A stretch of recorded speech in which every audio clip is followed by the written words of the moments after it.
Hey, people. How's it going? You're listening to the one, the only, the Aiden Linden live stream. Coming at you, free Aiden Radio. Hope everybody's doing well. So, I was just on the Missing Mod show, and it seems like we had a little bit of a disagreement. I mean, I can't be too surprised that there was a disagreement between us. I mean, it's only natural. But my issue is that instead of actually making any arguments against the specific things that are being said to her, she just wants to lob a bunch of insults. She just wants to call people liars, and she wants to call people terrorists, and she wants to call people dumb, which is the exact thing that she bitches and complains about when it's done to her, by the way. If her argument is ever misrepresented, if she's ever cast in a dishonest light, if she's ever called a liar during the midst of a discussion, then she gets to be as triggered as she wants. But for some reason, it seems that if somebody comes at her with an opinion that she disagrees with, rather than actually addressing the finer points of the issue, she just goes off. And, hey, it is what it is. I can't control how other people react. I can't control how other people are going to perceive things. So I'll let that lie. I mean, if you're here right now because you were expecting a super vitriolic anti-missing mod rant or something like that, I'm afraid that you're going to be a little sorely disappointed, because I'm not really here for that so much as I am to cover the things that I was going to cover anyways. So, with that being said, I think I'm going to get into my first segment today, which is Trump without Trump. If I can find it. There it is. Excellent. Excellent. Like Smithers. Or not Smithers, Mr. Burns. Silly me. Smithers! Yeah. Pretty much the same reaction, Achilles. Anyways, let's get into our first segment. It's Trump without Trump. You won't have to listen to his voice or see his face. This quote is unedited and 100% accurate. This is from a Fox News interview from the UK on September 18th, 2025.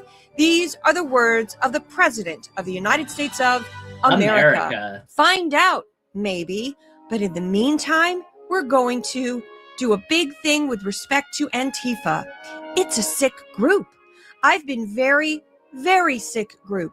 We have a lot of things they love, burning the American flag. I think it's terrible that they burn the American flag. We're going in and we're saying it incites riots. And therefore, you go to jail for 1 year. If you burn the American flag, that's different than Antifa. But Antifa burns a lot of American flags because, as you know, the free speech got us on the American flag. The courts have ruled free speech. So we're going to go on an incitement of riots. So the other day, I saw it the other day on your show, to have an American flag, and a guy starts burning it, and the people went crazy about it, and they ended up rioting all over the place. So we think that's a reason also, and we're going into the courts with that, which is incitement. Antifa causes tremendous incitement, and the things they say and the things they do are horrible. So we're going to find out. Donald J. Trump. I gotta say, you know what? Truth be told, that's probably gotta be the most coherent I've ever heard Trump. Just to be 150% honest with you, Link. I'll tell you what, Daniel, I've got a couple of things that I want to cover, but you know what? Screw it. I'll let you on. I'll let you on early. Why the hell not? Why the hell not? I'll open up the show a little early, and we can do some review together as a group. I think that would be interesting. Let me just pin that comment real quick. There we go. The StreamYard link is pinned, and I think it's actually working this time. Unlike the previous, tried doing this, and it totally crapped out and refused to actually properly work. Daniel, welcome to the show, my friend. How are you doing today? This fine Tuesday, I suppose it's afternoon for you, I imagine. Oh, you're muted at the moment. And I believe you're frozen in place. Oh. Had to change some settings here. How's it going? No, you're good. I'm good. I'm just, I'm having a fine old Tuesday. How about yourself, my friend? Uh-oh. Got a little bit of lag going on, I think, maybe. Can you hear me? I can hear you now.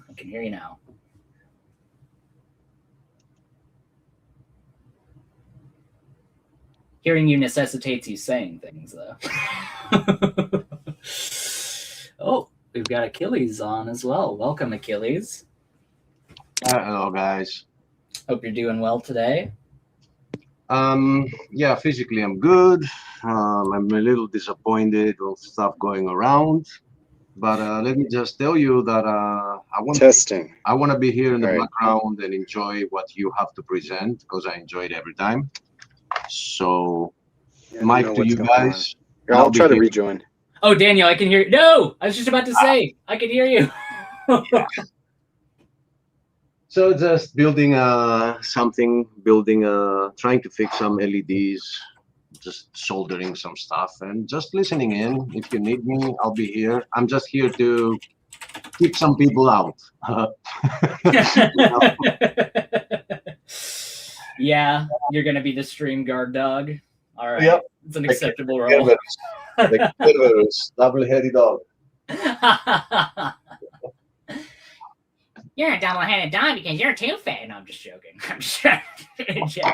And it's funny, brother, that you try to be polite, and what you get back is so many insults that if you dare say one fraction of those, you're gonna get like 10 shows against you. Yeah. But when you say, I believe this was that, you fucking moron, you fucking idiot, just get the fuck out of my face, you fucking sissy. I mean, yeah, okay, totally fair.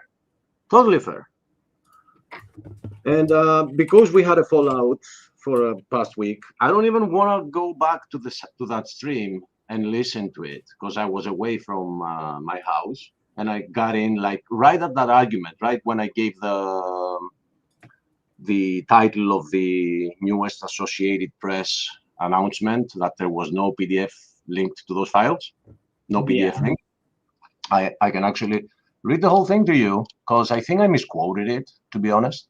But that's when I got in, and then I was like, do I really want to go back and hear? Because I noticed I lost my rent over there, so I'm like, yep, that. So FBI concluded Jeffrey Epstein wasn't running a sex trafficking ring for powerful men. Files show. Associated Press announcement a couple of days ago. So. Yep. And I mean, it's a joke. It's just an illusion. Yeah. It's all in your imagination. That's where it's all from. Bobs. So I have a couple other things I wanted to play here. Take it away. I love the segment. Trump without Trump. Makes always. I can follow what he says. As long as somebody else says it. Isn't that funny? As long as somebody else articulates it on his behalf, then you can follow what he says.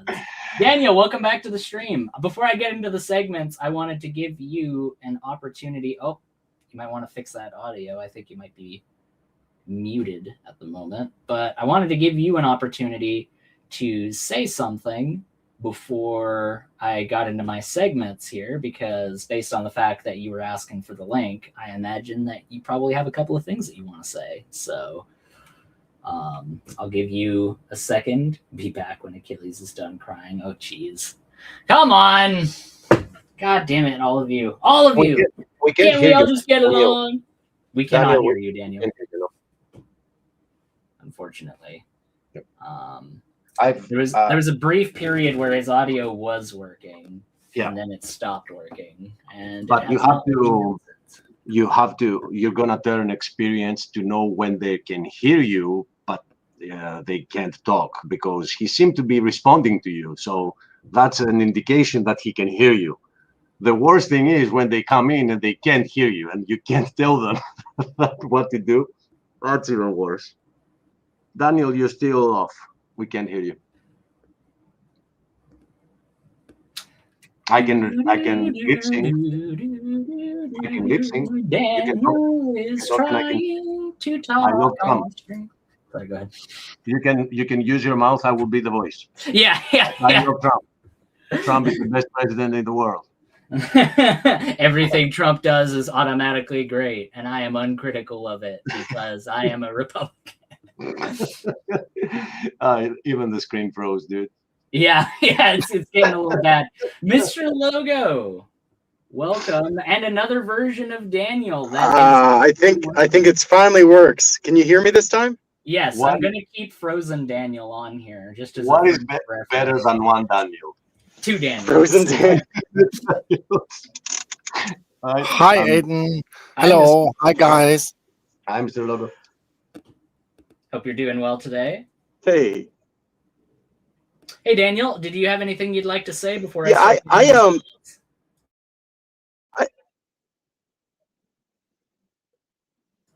Yes, absolutely. I wanted to just defend myself and say I'm not a terrorist.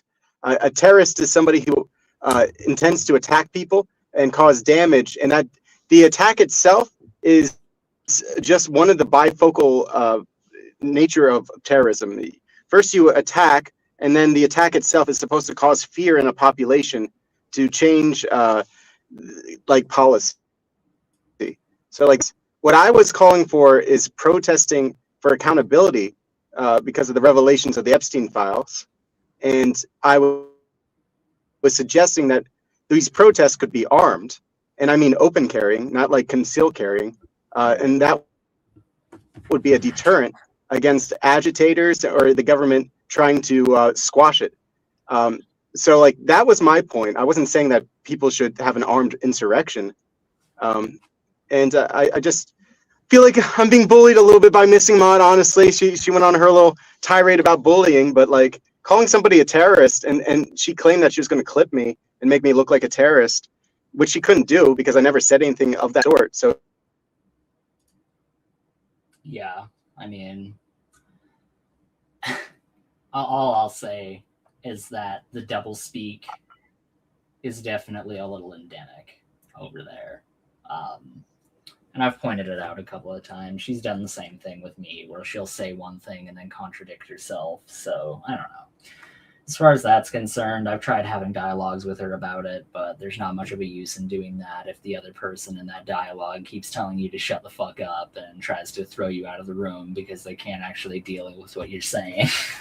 So, oh well, it is what it is. I tried my best, and if she wants to just close things off and cry about it after the fact, then that's her choice. So I'm going to get into... Go ahead. Sorry, Daniel. Yeah, that was like the thing. It's like I was talking to Achilles on their stream, the PGs, and like I had no idea that she was saying all this stuff in the comments. Eventually I see it, and she was like calling me a terrorist through all these comments. And it's like, what are you trying to do?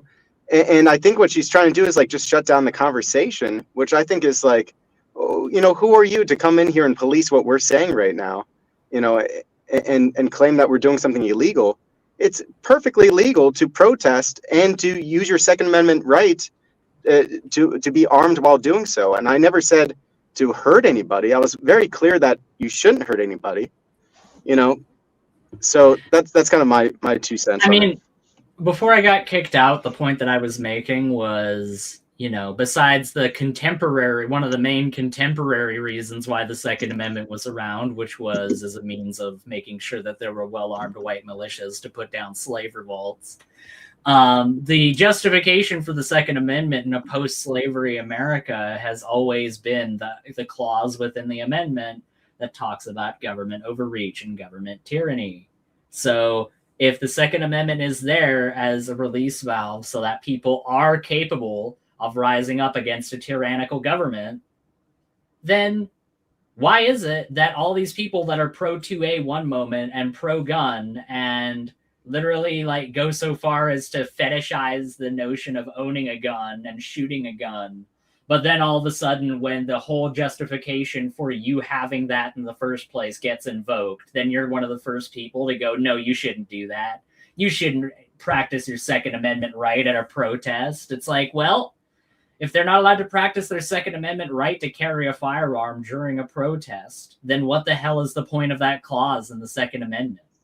Like, I've been trying to ask her over and over again, and I know that maybe you'll disagree with me on this, Daniel, but as far as I'm concerned, the government in America is objectively becoming more tyrannical as time is progressing. It's trying to take away people's rights. It's trying to disenfranchise certain groups of people by trying to take away their birthright citizenship. It's trying to imply that that group of people is not entitled to due process.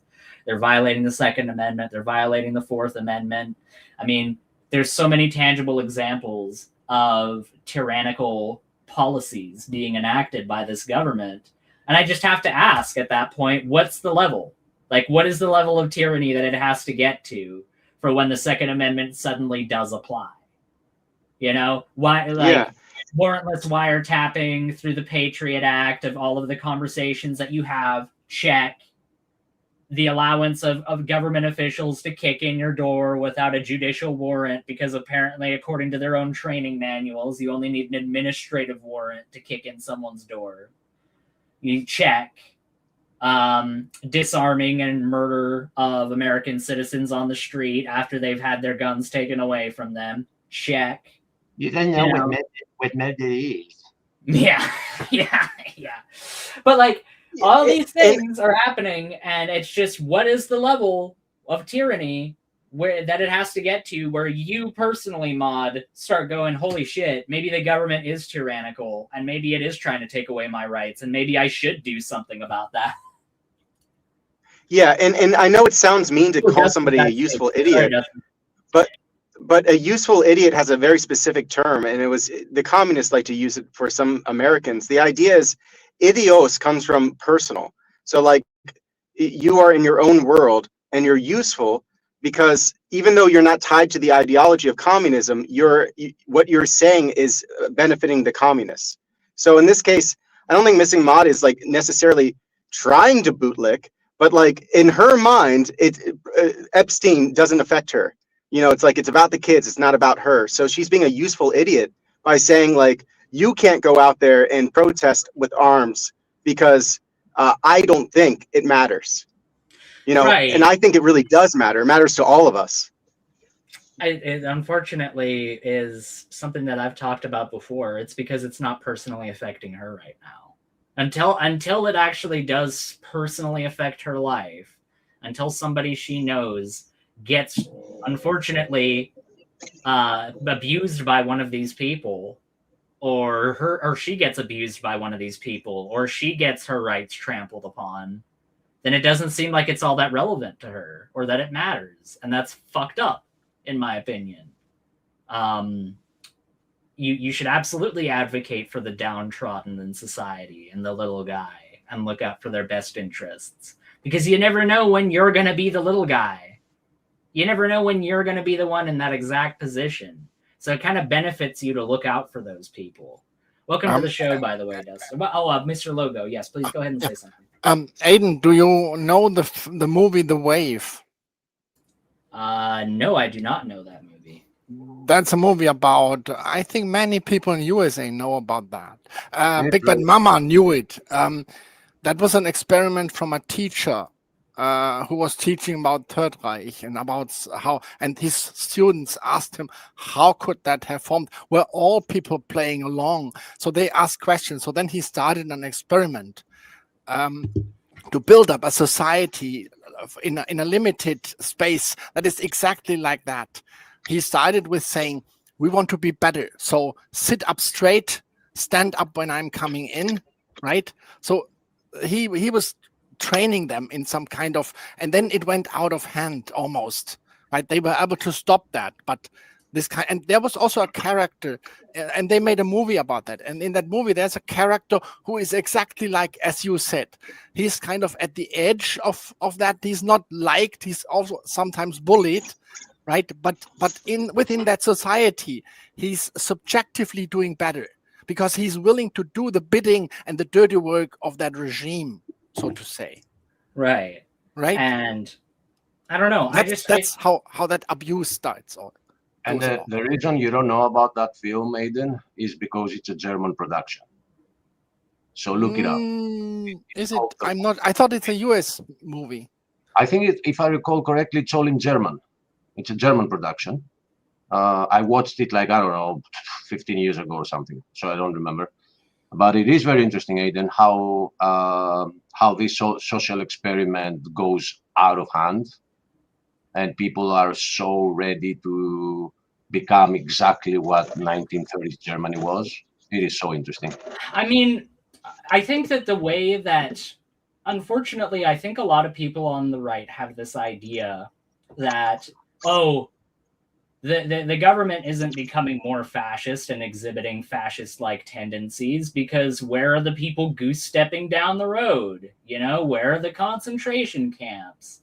And it's like, that's the end of the process. What you don't understand is that process, to the point where it got to the level of brown shirts goose stepping down the street and people getting rounded up into camps, that was a very slow, insidious process that took several years to acclimate the population slowly to accept things like that more and more and more. And even then, still forced to cover up large aspects of what they do, because even they realized that what was going on in places like Dachau and Auschwitz and places like that were so awful that it couldn't be justified.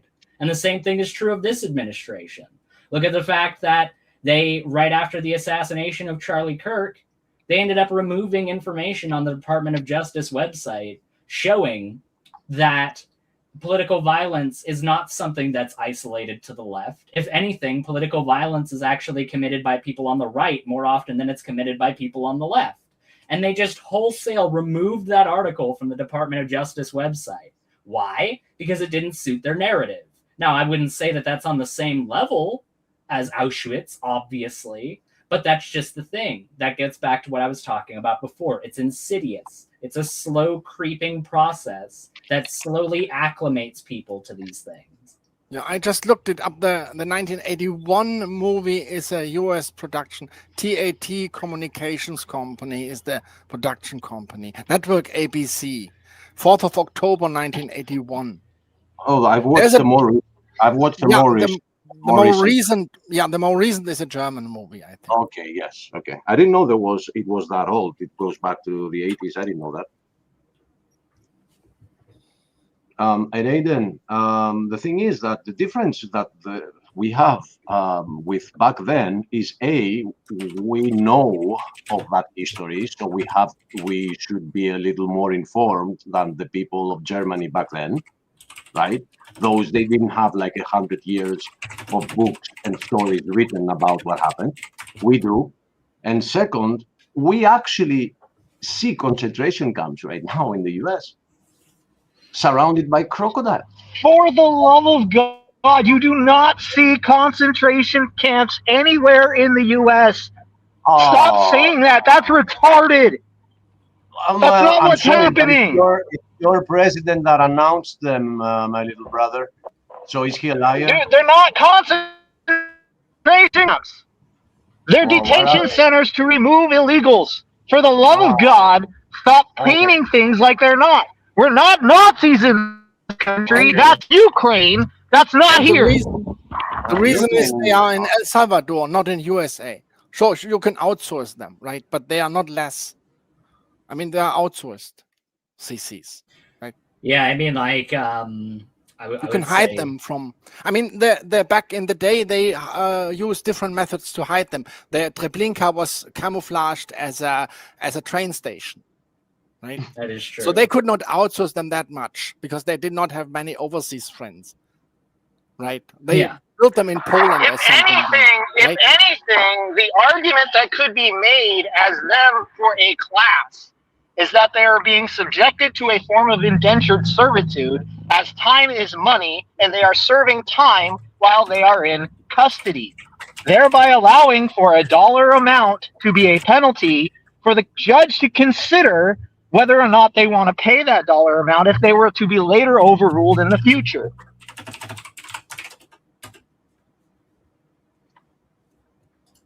I was typing over in a different chat room. I didn't hear what you were saying, Dustin, but I think you were replying to what Mr. Logo and Achilles were saying anyways. I'm replying to this whole mess here.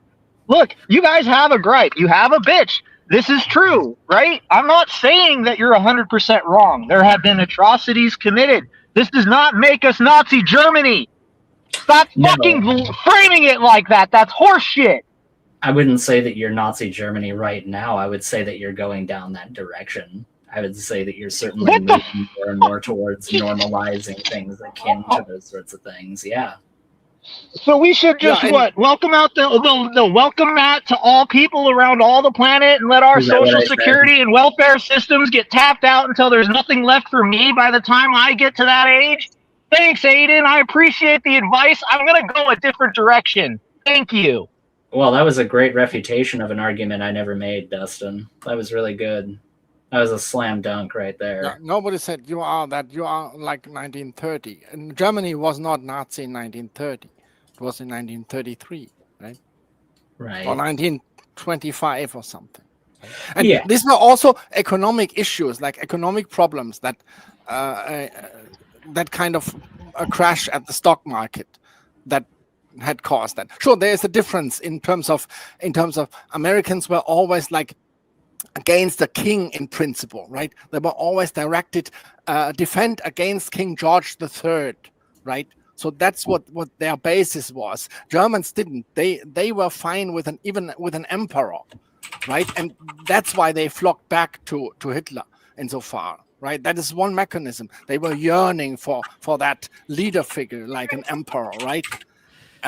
Insofar they are different, I agree, but it's kind of a dangerous movement to build up such a boogeyman. Or look, those are evil. They want to take our wealth. They are immigrants. They are illegal. They are eating rats. Such wording, such rhetorics is dangerous. I mean, Trump himself has called himself a king in multiple social media posts, and he's encouraged his followers to start associating him with a king. Yeah, and I wonder why Americans did not immediately tell him, how dare you say such things, right? Yeah, I know. King George III, right? That's why I wonder why there was not a really wave when that word king came up, because that's what their whole founding was depending on, defend against that king from Britain, right? I mean, the same is true for the Romans, though, Mr. Logo. The whole institution of the Republican Roman state was to try and avoid a king taking power, and it didn't avoid Caesar, unfortunately. And we need to put that in its proper context, right? Caesar didn't come out of a vacuum. He didn't come out of nowhere. He was a product of his time. The Romans were going through extremely difficult economic times. The social underclass was being pushed extremely hard through the fact they that needed somebody to make executive decisions in the moment because the bureaucracy was moving too slowly. So what did they do? They vested all their power in one person so that one person can make decisions, and it ended up creating a Julius Caesar. Well, they did that before, though, Dustin. They had dictators before, like Cincinnatus, right? Like, he's the person who Cincinnati, the city, is named after. And he's a famous dictator because he started the tradition of willfully giving up the office of dictator. So there was precedent in the history of the Roman state. Like, for example, during the Second Punic War, let me think, Fabius, that was his name, the Roman consul, was made dictator, and through his Fabian tactics was able to win the war for the Roman state. So there's examples in its history previously of people taking this dictatorial power, but prior to him, people typically gave it up. What made him different was he appealed to a lot of the resentment that existed within the Roman underclass.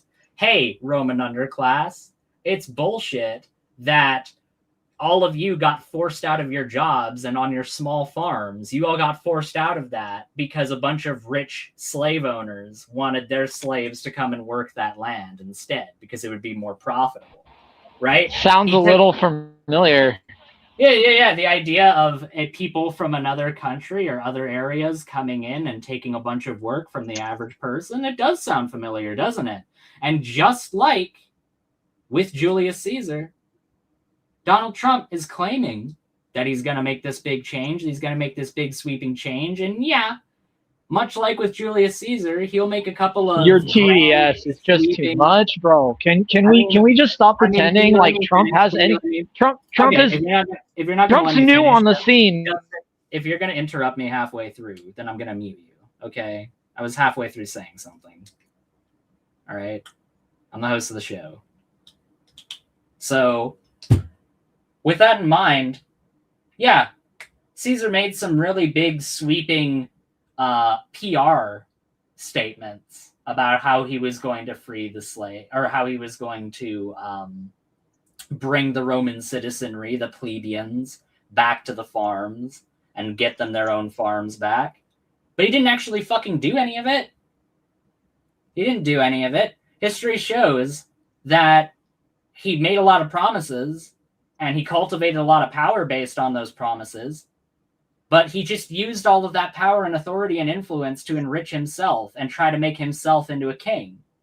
And the one big difference I would say between Julius Caesar and Donald Trump is you'd never see Donald Trump at the head of an army. You would never see Donald Trump leading an army, even as a figurehead, let alone as the actual tactician, maneuvering them around and doing things. At least Julius Caesar was actually a fucking statesman, and he actually knew how to fucking command respect in his society. Trump's respect is entirely a fucking artificial edifice that he's had built for himself. I hope he wins another election. I do. I hope he runs and wins another election. Screw the Constitution, right, Dustin? Screw the Constitution. Screw the fact that there's an amendment in there specifically limiting the terms to only 2. Fuck the Constitution. You want to hold a penumbra over the clearly enumerated rights of everybody else and claim that I have to pay extra in taxes so that their gender-affirming care can be... Right now, Dustin, you're the one that's taking a shit on the Constitution right now, dude. Look, I'm just saying, I want him to win so that you blow your stack again. This DDS is just unpalpable. Yeah, it's unreal. That just goes to show that that's what your priorities lay. Your priorities lay with where I react rather than what I'm actually saying. At this point, they do, because what you're saying is utterly ridiculous. It can't be contended with because it's an utterly emotional argument. I literally just made a fucking argument from history, Dustin. There was nothing emotional about that. I literally just made a direct comparison between those two figures. And there wasn't a single emotional appeal within that whatsoever. Where was the emotional appeal in that argument? I was about to point one out. When you said Donald Trump would never be at the head of an army, that's an emotional appeal. You are trying to paint somebody you know nothing. I mean, you see how you can silence me when you interrupt me. But I'm like right in the middle of saying something, and you do it, dude. You do it all the time. Ridiculous statement, dude. You said something ridiculous. That's an emotional appeal. You're never saying, be the head of an army. Do you really think that Donald Trump, like honestly, Dustin, just sit here for a moment, right? No, Donald Trump, the draft dodger, who got out of serving in Vietnam because he claimed he had bone spurs that were totally bullshit. Are you gonna let me respond at any time today, or are you just gonna like lambaste me? No, you gonna let me speak or what? Do you really think I want to answer it. I think I understand your answer. I think I understand your question. And the reality is, when you say things like Donald Trump won't be at the head of an army, I mean, it might be true, but it's not necessary to point out. It has no historical reference. It has no historical point of anything. You're just making an emotional appeal to say that Julius Caesar is somehow better than Trump by basis of comparison. It's ridiculous. There's nothing there. It's between those two. It All is. right. That is a direct It's an emotional appeal. All right. Has Donald Trump led an army? Yes or no, Dustin? No, he hasn't. I'm not saying that he did. That's not my argument. It's yours. I'm just contending with it and putting out counterpoints. You may not like it, Aiden. Okay. All right. I'm not allowed to respond. Okay. No, you asked me a question. I'm trying to answer it. Go ahead and respond. What reasonable circumstances do you think would cause Trump to be leading an army? To actually, I don't think there are any. I'm not contending with that. Not contending with it at all, Aiden. I agree with you. Trump is a coward. It's just the emotional appeal that you have to bring it up every 2 seconds. We get it, Aiden. If I agree with you, can you stop bringing it up every 2 fucking seconds, please? I don't think he's saying he's a coward. He's saying he's not. He's a little too useless. Well, he's whatever you say he is. Hold on. Can I respond? Fine. I agree. What I'm saying, I mean, he is a coward. That is true. I wouldn't disagree with that at all. But the point I was trying to make was that Caesar was a lot more of a statesman than Trump ever was. And you can just literally look at both of them historically, look at what they did, look at the policies that they enacted, the things they were trying to push, right? And the successes that they had. And I think it's a pretty easy fucking assessment to say that Gaius Julius Caesar did a lot more with a lot less than Donald John Trump. I don't think that's an emotional appeal. All right? People make evaluations. He's never going to give it up. He's never going to change his mind. He's going to run around in TDS. Never going to stop this shit. Never going to change subjects. He's just going to run around and project shit. Hey, if that's what you here's say. a test. That's a change of subject. What do you think about Epstein? Should we do anything about it? Should anyone protest about this? Should anybody protest about what? Sorry. The accountability for the Epstein files. Why is no one going to jail over this? Yeah, even in Europe, people are. Yeah. Absolutely. The fact of the matter is that international organizations are doing far more to try and investigate the Epstein files than the United States government or Department of Justice. That's just a fact. Because these other countries have been brought up so many times in these files, and so many people were, regardless of what the Associated Press says, trafficked between all these other countries, that it's now led to international inquiry on these things. And I agree with you, Daniel. The fact that nobody has gone to jail, by the way, just putting this out there as a means to, as a kind of antidote to the criticism I'm sure is already on the horizon, Bill Clinton should go to jail. Okay? Bill Clinton should go to jail, and Prince Andrew should go to jail, and Donald Trump should go to jail. Right? Because they all did. For what? Because he knew something happened and didn't. And what? He turns out he turned him in. He turned Epstein. He was the only one to turn Epstein in. What should he go to jail for? He turned him in. How did he turn him in? Where did he turn him in? Where did he turn him in? I quit. I fucking quit. You guys, never mind. You didn't read the files. You didn't read the files. I'll make the claim. You know what? I don't have to substantiate it. I don't have to substantiate it. I want the subject to change. I don't really care about Donald Trump. You guys have just drug it out of me. It doesn't fucking matter. So what if he is? Even if he is. All right. You're getting muted. What do you mean, so what? Dustin, what do you mean? You're the one, Dustin, okay, who just a moment ago said, who cares about this, right? Who cares about all that? It doesn't even matter. But you're the one that's coming after me for talking about this. If you really didn't care, then you just wouldn't say anything. Talking about Donald Trump? Yes, I'm tired of hearing about Donald Trump. You'd just be apathetic about it. You wouldn't say anything one way or the other if you didn't care. You obviously do. And Trump called it a hoax. I kept my mouth shut. Epstein.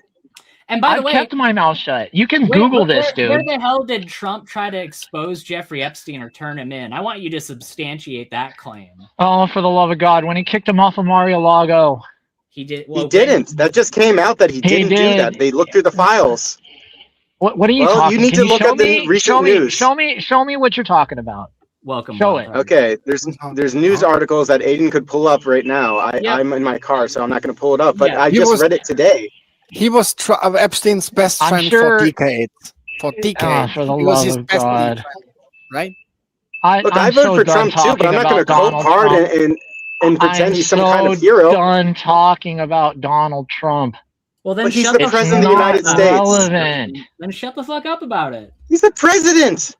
Of course, it's relevant. Not relevant. Someone asked, "What would you do?" Someone asked what the reaction is to. Was that you, Daniel?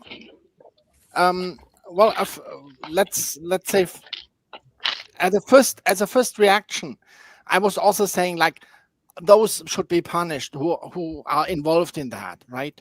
But there's another layer to this. If this is a setup from a different country to compromise American politicians, then it's a different layer to it, right? Then those should be then it should backfire big time for those people who laid out that trap to compromise politicians, not for the politician. They are insofar the victim of that. Then, if that's the case, you could be right, Mr. Logo, if it didn't implicate people from Europe as well, the royal family of and Russia and so on, right? Then it should backfire. Then all should come together, and it should backfire for those people who laid out that trap, who are trying to compromise Western politicians, because that's the bad act. Then, I mean, the others are then doing bad things by touching kids, but they are insofar victims of that trap. So let me get it straight. Are you saying this is a Russian hoax to attack the Western civilization, or a Chinese one? If that's the case, I said, right? Okay. But there is obviously a connection between Epstein and Mossad, right? But inside the files, you can find thousands of times whenever the rest of the world is concerned, they are being referred to as Goyim. Do you think that is Russia? Well, he said Mossad, which is Israel. Oh, okay. I didn't hear it. But the reason I am responding to this and kind of attacking it is because I heard recently, and it's coming all over the place, that it turns out that the whole thing, Epstein was related to Russia, and everybody laughs with this because it's not what has been happening so long, and now it's Russia again. Okay, so that's why I'm attacking it, not because as I said, if it's not true, then it's bad enough. But I think those are the more evil people who are laying out a trap for politicians just to gain political influence and to compromise others, right? Yeah, but it implicates the right, it implicates the left, it implicates the tech giants, it implicates the royal family. So maybe, yes, indeed, there was some attempt to have something to hold them with so they can get some stuff done. Okay, I get that. To blackmail them, for example. It's one thing to supply a product, but it's another to say that the person supplying the product is creating the demand. That's not how this works. If I'm supplying a product, it's because people want to buy it from me. I have something pulled up here from house.gov. All right. Listen to the Jeffrey Epstein tapes. Quote, "I was Donald Trump's closest friend." End quote. What? Oh, sorry. This is from the house.gov. Sorry. Unreliable source, house.gov. You're right. I'm sorry. Unreliable. It says, Jeffrey Epstein described himself as Donald Trump's quote-unquote closest friend and claimed intimate knowledge of his proclivity for sex, including cuckolding his best friends, according to records obtained exclusively by the Daily Beast. A convicted pedophile even boasted of his closeness to Trump and his now wife Melania by claiming the first time he ever slept with her was on my plane, which was dubbed the Lolita Express. You know, just the plane that he used to fly a whole bunch of minors around all over the place. Who cares? Aiden, do you just not want me to come around? Is that what you're trying to do? There's easier ways to just say, Dustin, don't come on my show. Dude, if right? you're gonna you could just say that. If you're gonna get so triggered, no, it's ridiculous. You know I don't want to talk about this. If you just you could have. I understand that, right. and you invited me on, and look, man, if you don't want me here, you could have just said don't come, and I wouldn't have come. I wouldn't be listening to you. I wouldn't be wasting my time today. This is a waste of time. All of your complaints will never get laid at Donald Trump's feet. It'll never happen. You want to know why? Because there are people that are way worse. Hold on. No, I don't. Look. I'm going to leave. I'm putting a final statement. Look, let me finish what I'm saying, all right? You guys have had all your time to talk all your shit. Can I say something and then leave? Or are you guys, I mean, it's fine. We get it. You love Donald Trump so much, you don't care what he does. No, it's fucking, for the love of God, there's so many worse people out on Trump. I don't understand. Okay, you guys can have fun obsessing over Trump. It's fine. Have a great day. I'm gonna go do something productive with my life. I'm gonna go move. I'm gonna go get paid doing a job, guys. You guys waste your time on the internet complaining about how life is. I'm gonna go shape how life should be. Dustin, you know that cartoon. Do you know that cartoon, Dustin, where Melania says, "What's that smell?" Trump answers, "Biden pooped my pants again." He left. You know what I find really funny is that Dustin loves my show when I'm talking about other shit. I have a feeling that if I was talking about what Dustin wanted me to talk about, he wouldn't have remarks like, I'm going to go out and make money doing my job while you all sit here and complain. I'm literally going to stream right up until I do my job, Dustin. I got to work at some point today too, but I also wanted to dedicate a little bit of time to doing what I wanted to do. And I find the fact that you're trying to invalidate that all of a sudden just because I'm saying things that trigger you and that you can't deal with on any level except to just shake your fist angrily at it. That's not my problem, dude. Sorry, I'm talking about what you don't want to talk about on my show, dude. That's such a tragedy, isn't it? I'll make sure that I make my show all about what other people want to talk about, because that's what the best shows on YouTube are, right? Is when people pay attention only to what the audience want rather than what they as an individual want. Blow it out your ass, Dustin. Honestly. Don't act like you're somehow some sort of fucking victim because I invited you onto this show, a show that you know that I always talk about stuff like this on a regular basis. And heaven forbid he's talking about it just like he did all the other times. Give me a break, Dustin. Go cry somewhere else if it's really such a problem. And it's not even what you're talking about. He was fine with talking about it, but then he received one argument. He said that he started an argument by saying, what are you talking about? He's the one that turned him in. And Daniel responds that they were best friends. When did he turn him in? And then Dustin is like, oh, bring me some proof of that. So you bring him the proof, and he's like, you know what? I'm down with you. See you losers, I'm going home. Don't talk about Donald Trump this way. I love him.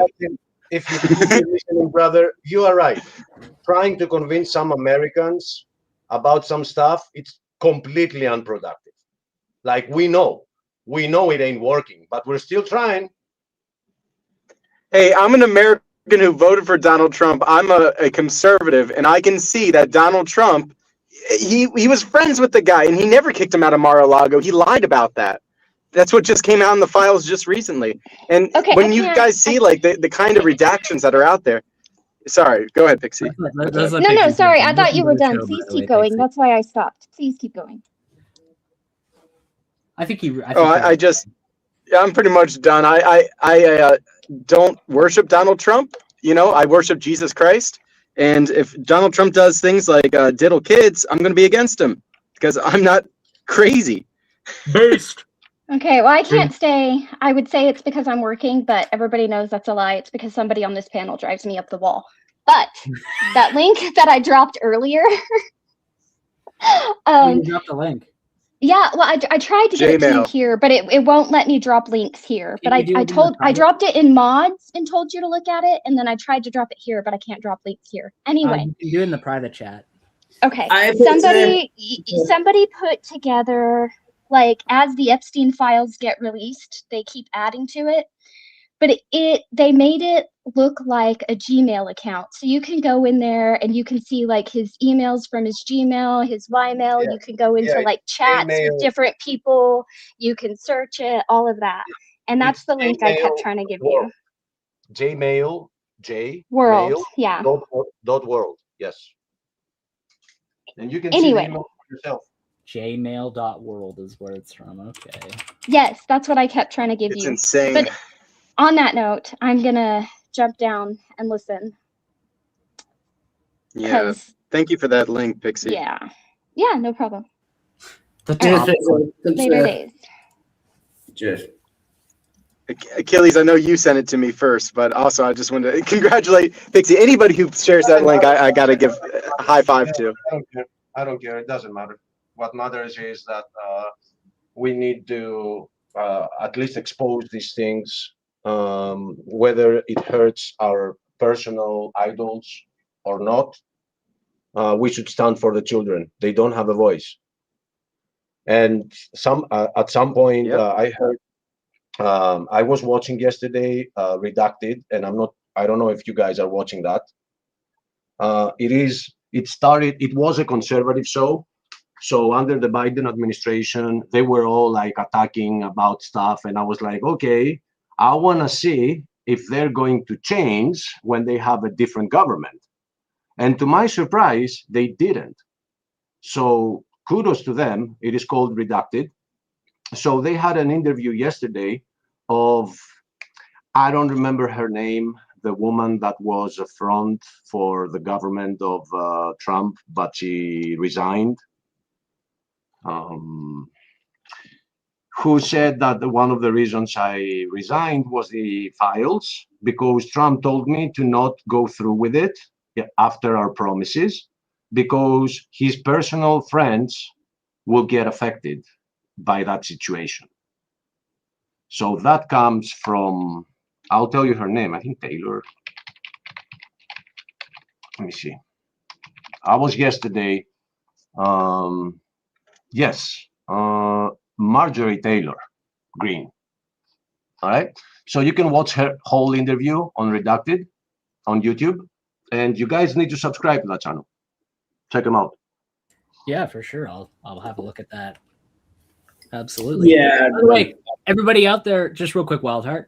Everybody out there that's watching right now, if you're enjoying the stream, please give the stream a like. It would be much appreciated. It'll help boost it up in the algorithm, which is important for a small time just getting on his feet channel like me. Be much appreciated. Go ahead, sorry, Wildheart.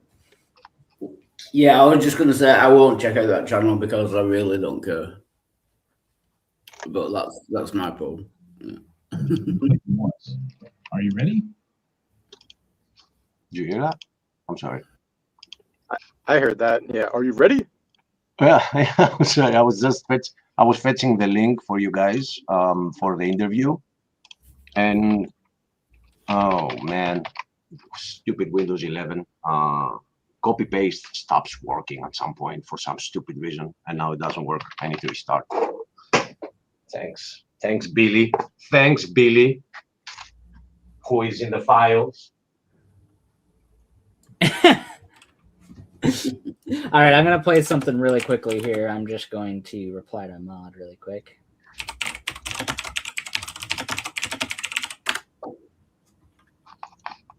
Hello, Claude.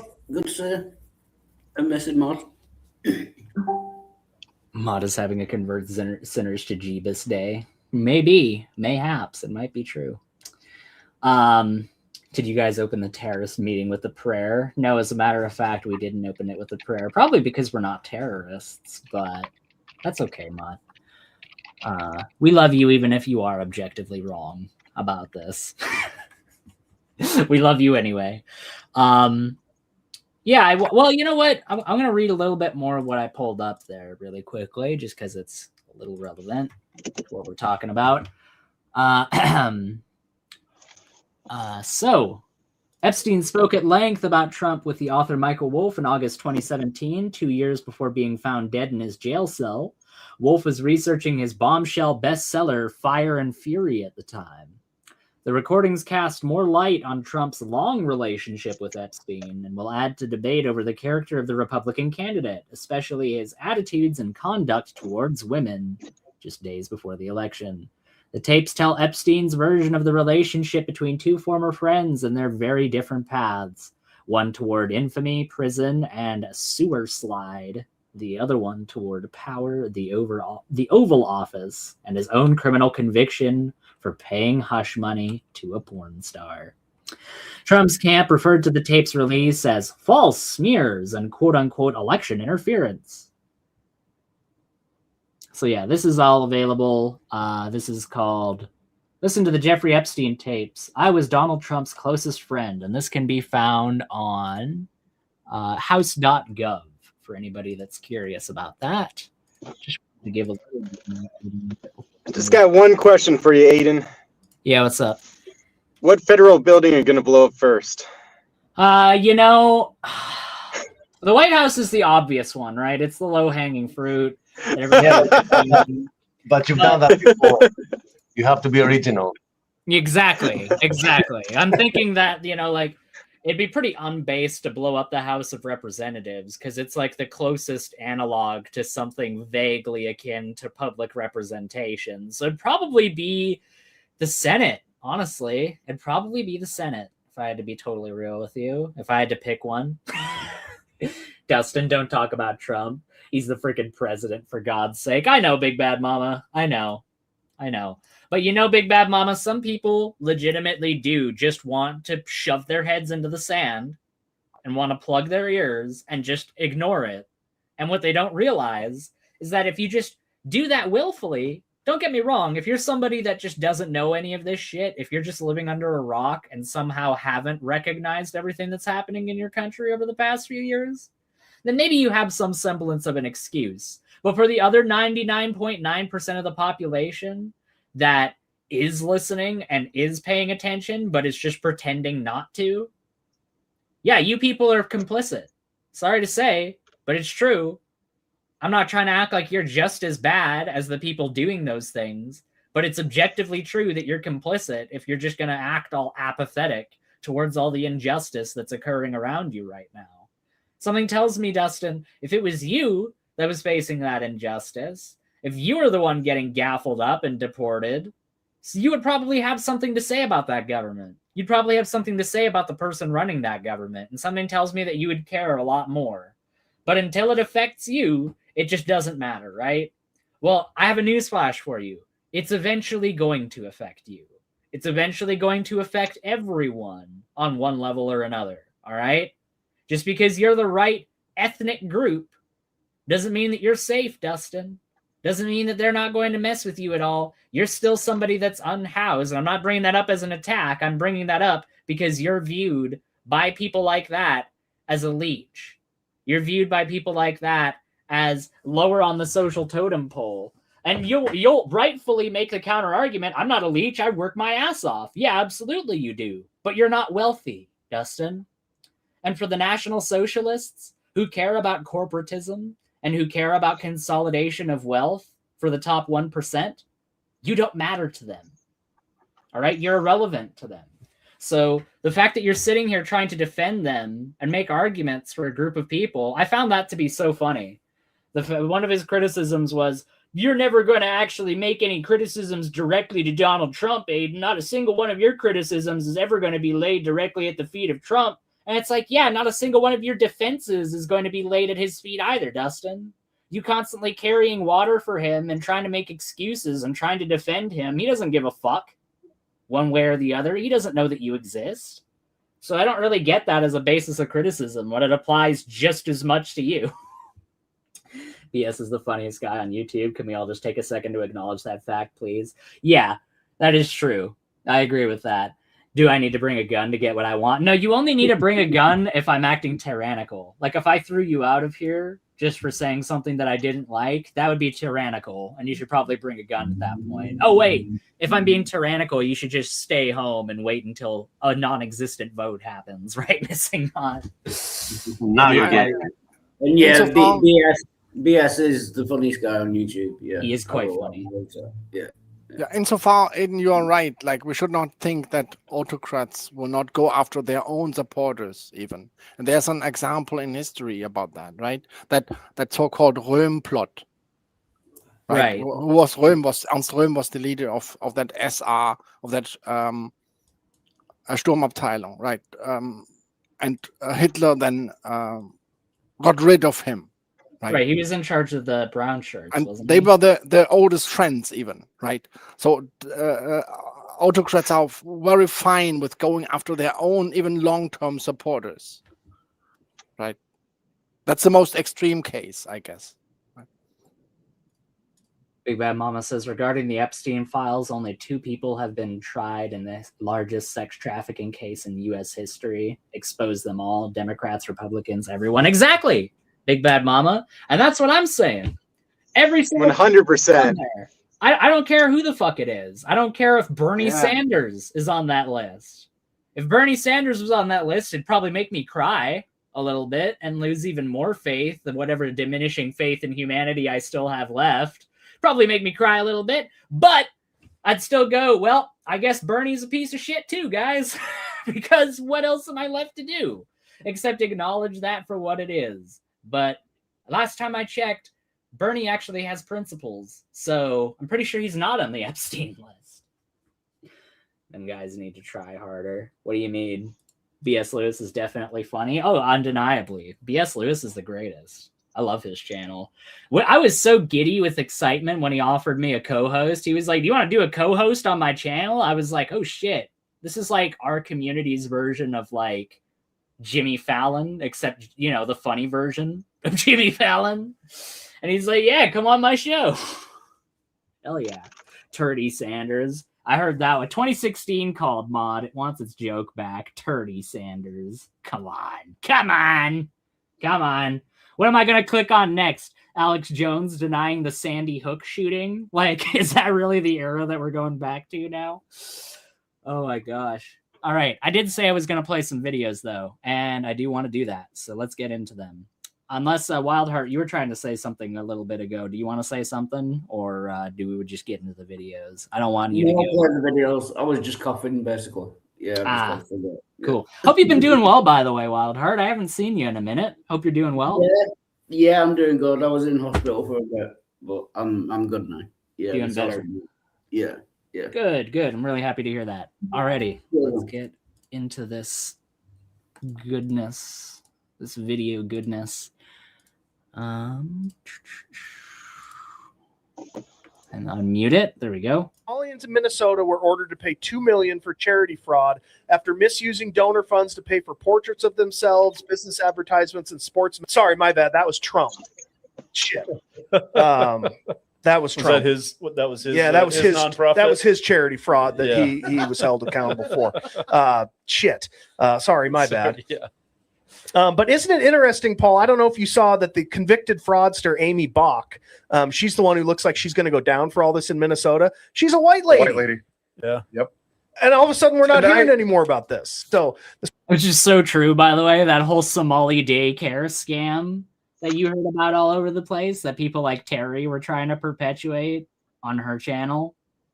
All of a sudden, that's just fucking vanished from the right-wing zeitgeist. You don't hear about it at all anymore. Why is that? Oh, it's because the actual truth behind what was happening there doesn't align with their narratives. So all of a sudden they don't want to talk about the supposed Somali daycare scams that were taking place. Which, by the way, still pretty weak justification to bring a giant goon squad of fucking Gestapo over to a city to try and deal with the population. What? Because of a daycare scam? That's why we need police ICE presence over the entire city? I don't think so. But anyways, on to the next one. So I've got a bit of a medley here of different content. There we go. You know how you know it's a cult? Kentucky Republican Thomas Massey, one of the most conservative members of Congress, spoke at a local Republican dinner. In his speech, he questioned the president and said this about his party. I vote with the party 91% of the time. The other 9% of the time, they are covering up for pedophiles, starting new wars, and bankrupting this country. For those words, a local Republican official at the dinner physically took the microphone out of his hand and ended his speech. Because MAGA will eat their fucking own the moment someone steps out of line and questions the leader. Because for them, this isn't about the Constitution or America. It's about loyalty. And it's clear that the Republican Party is no longer a party. It's a cult. You know how you know it's a cult? Kentucky. Yeah, so I wanted to give a little bit more context for that besides just that one little blurb. This was the longest clip I was able to find of it, and trust me, I looked hard for a longer clip that had more context. But this was what Massey was talking about before he got his mic taken away. By the way, just want to point out, like was pointed out earlier, Massey not exactly on the left, actually quite far away from the left. He is definitely right of center and is a pretty dyed-in-the-wool Republican. But you know what the problem is? He's an old Republican. He's a pre-Tea Party Republican, which means that he values the ideals of the Republican Party more than he values the individual within the Republican Party. Now, I'm not going to act like Donald Trump is the very first person to embody that. I would say the very first person that kind of got that whole Republican Party worship was probably Ronald Reagan. But A, I never saw the Reagan worship get to the level of where it is today. I never saw anybody unironically call Reagan a king. And B, Reagan himself never tried to use that kind of language. You never saw Reagan calling himself a king. You never saw Reagan going around and trying to prop himself up as this fucking king-like figure like you do with Trump. But let's look at what Massey said in as much context as I was able to find. By the way, if somebody has more than what I've got here, please share it either in the private chat or on Discord or wherever. Yeah, I have to add something. Trump even said, like, in that talk with Mamdani, that he's fine with being called a fascist. Yeah. I mean, he said it himself, right? Not just king, but you can call him fascist. He's right. Totally okay with that. That's just insane. I know, isn't it? Isn't it? What gets me is like I was just gonna say, like, what gets me is like when people say like Donald Trump was like somehow like what Dustin said, like he's the one that was the informant.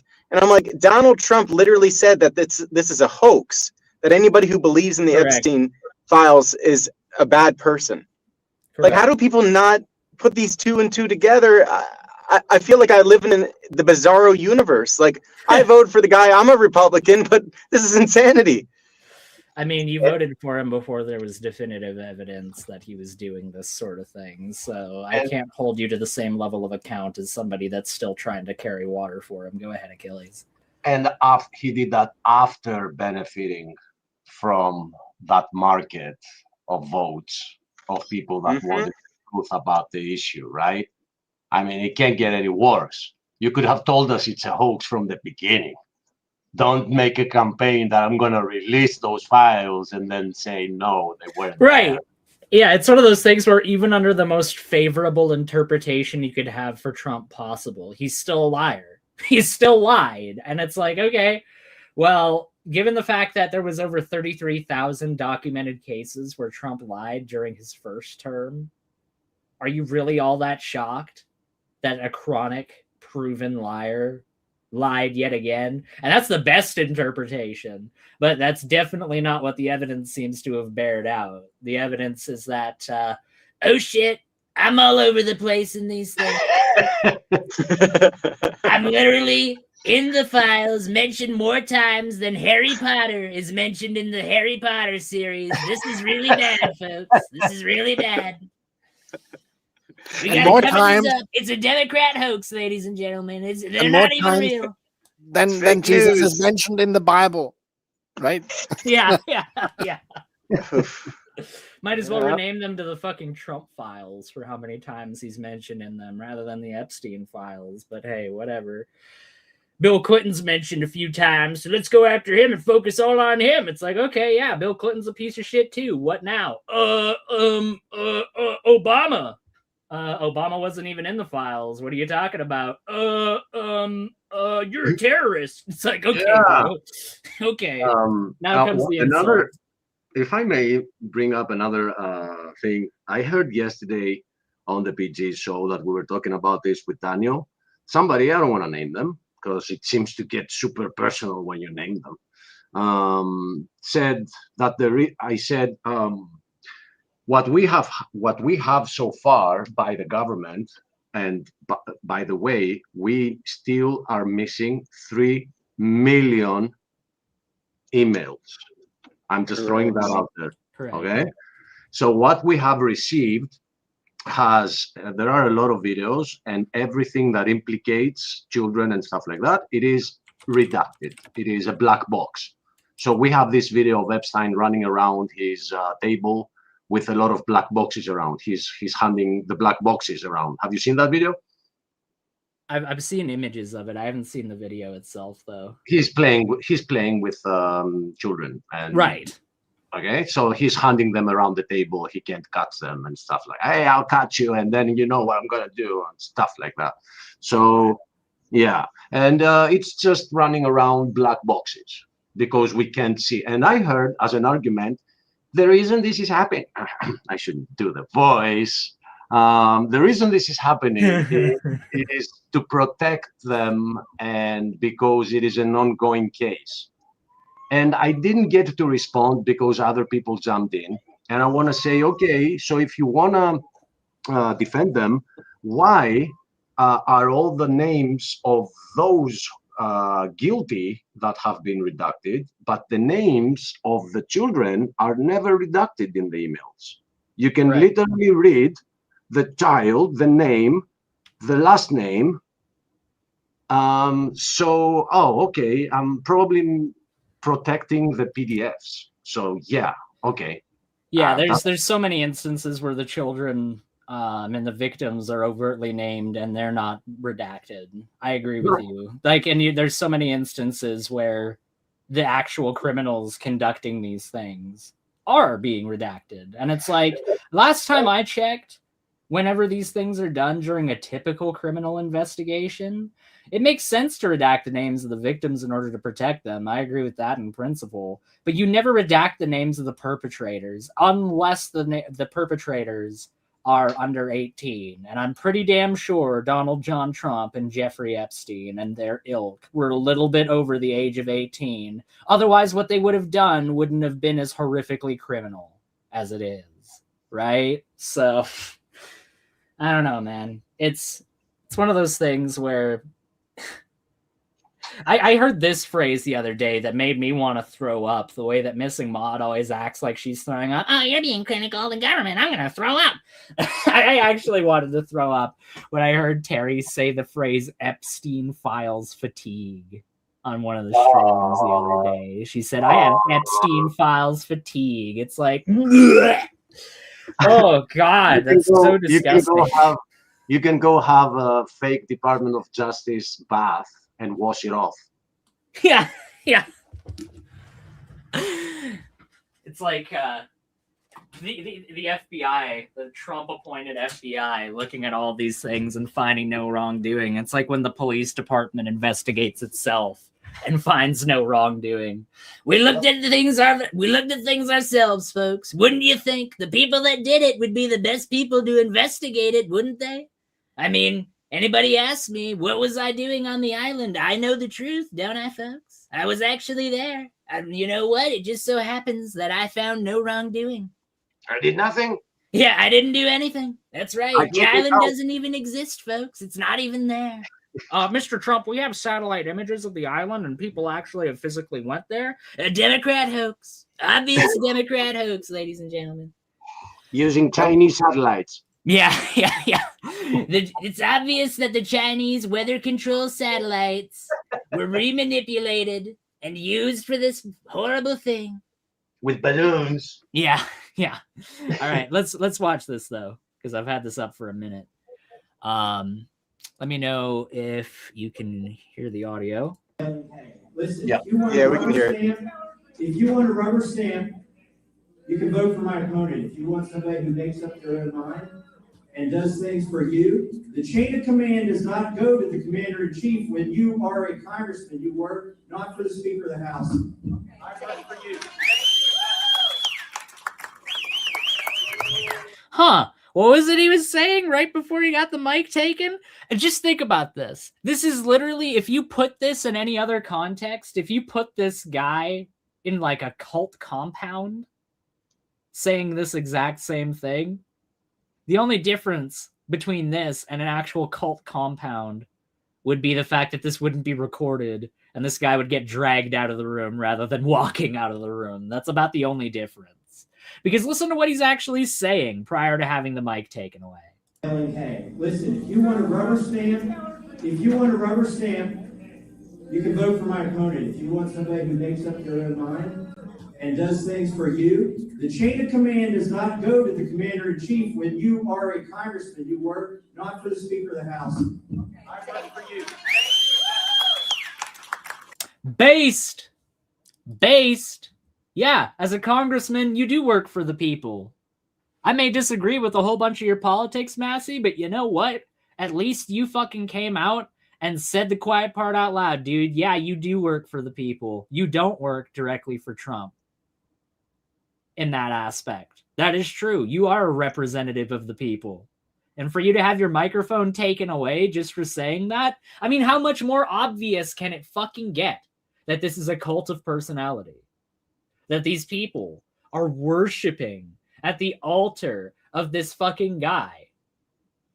And that's just the thing, isn't it? He's, as Missing Mod famously says all the time, he's just a guy. He's not a god.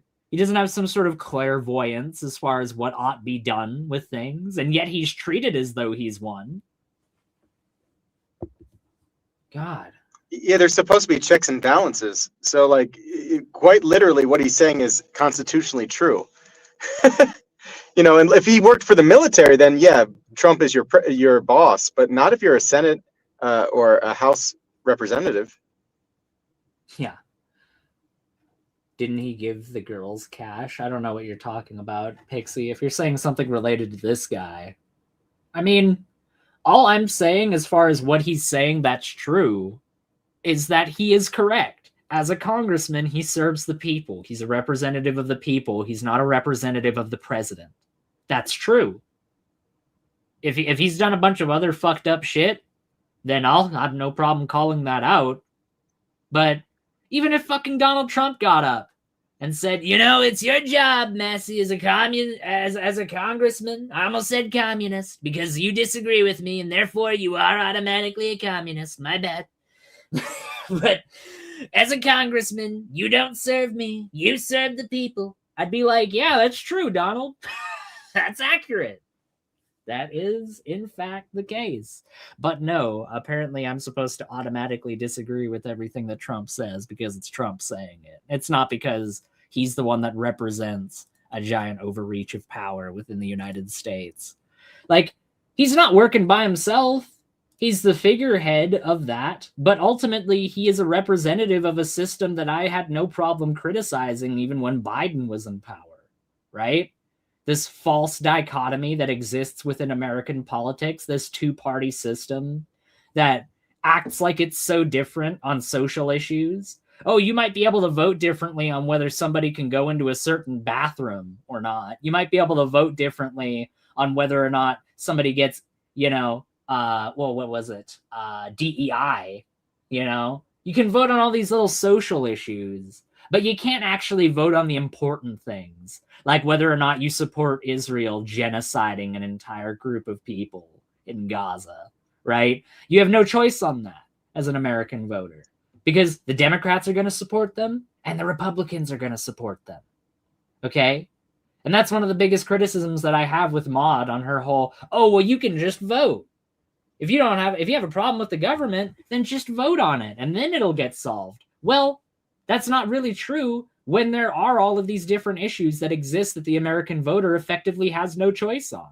Even taking the fact that the Electoral College essentially divorces the idea of the American voter directly choosing the president, even taking that and putting that aside, it's still true that objectively looking back on the history of your guys' elections, that's the case. Guns work faster, I know. That's the thing. You keep acting like I'm like this like super hardcore radical. You're acting like I'm sitting here like they should just shoot them indiscriminately in the streets. When I've never said that. I've never advocated for that. As a matter Neither of fact, have I. right. And as a matter of fact, when the whole thing happened with Charlie Kirk, right? Even though I made some jokes about it, what I was saying when I was being serious, and you can go back and check this yourself, was that I hate the fact that Charlie Kirk was murdered because political violence is never a good thing. It's never a beneficial thing. Okay, when you're being violent just for the sake of political reasons. Now, if you're going to be violent as a resistance against tyranny, that's a completely different topic. That's a horse of an entirely different color. But if you're going to be violent towards somebody just because they say untoward things that you disagree with, that is inevitably going to lead to a horrific cycle where violence begets more violence, and it's impossible to have any kind of political beliefs without it turning into some kind of violent bloodbath. Right? And I'm dropping out for today. So see you. All right. Have a good one, Mr. Logo. Yeah. Daniel, Wildheart, Achilles. Take Bye. care, Nice brother. show. Bye. Great. Good See to you, see Mr. you. Logo.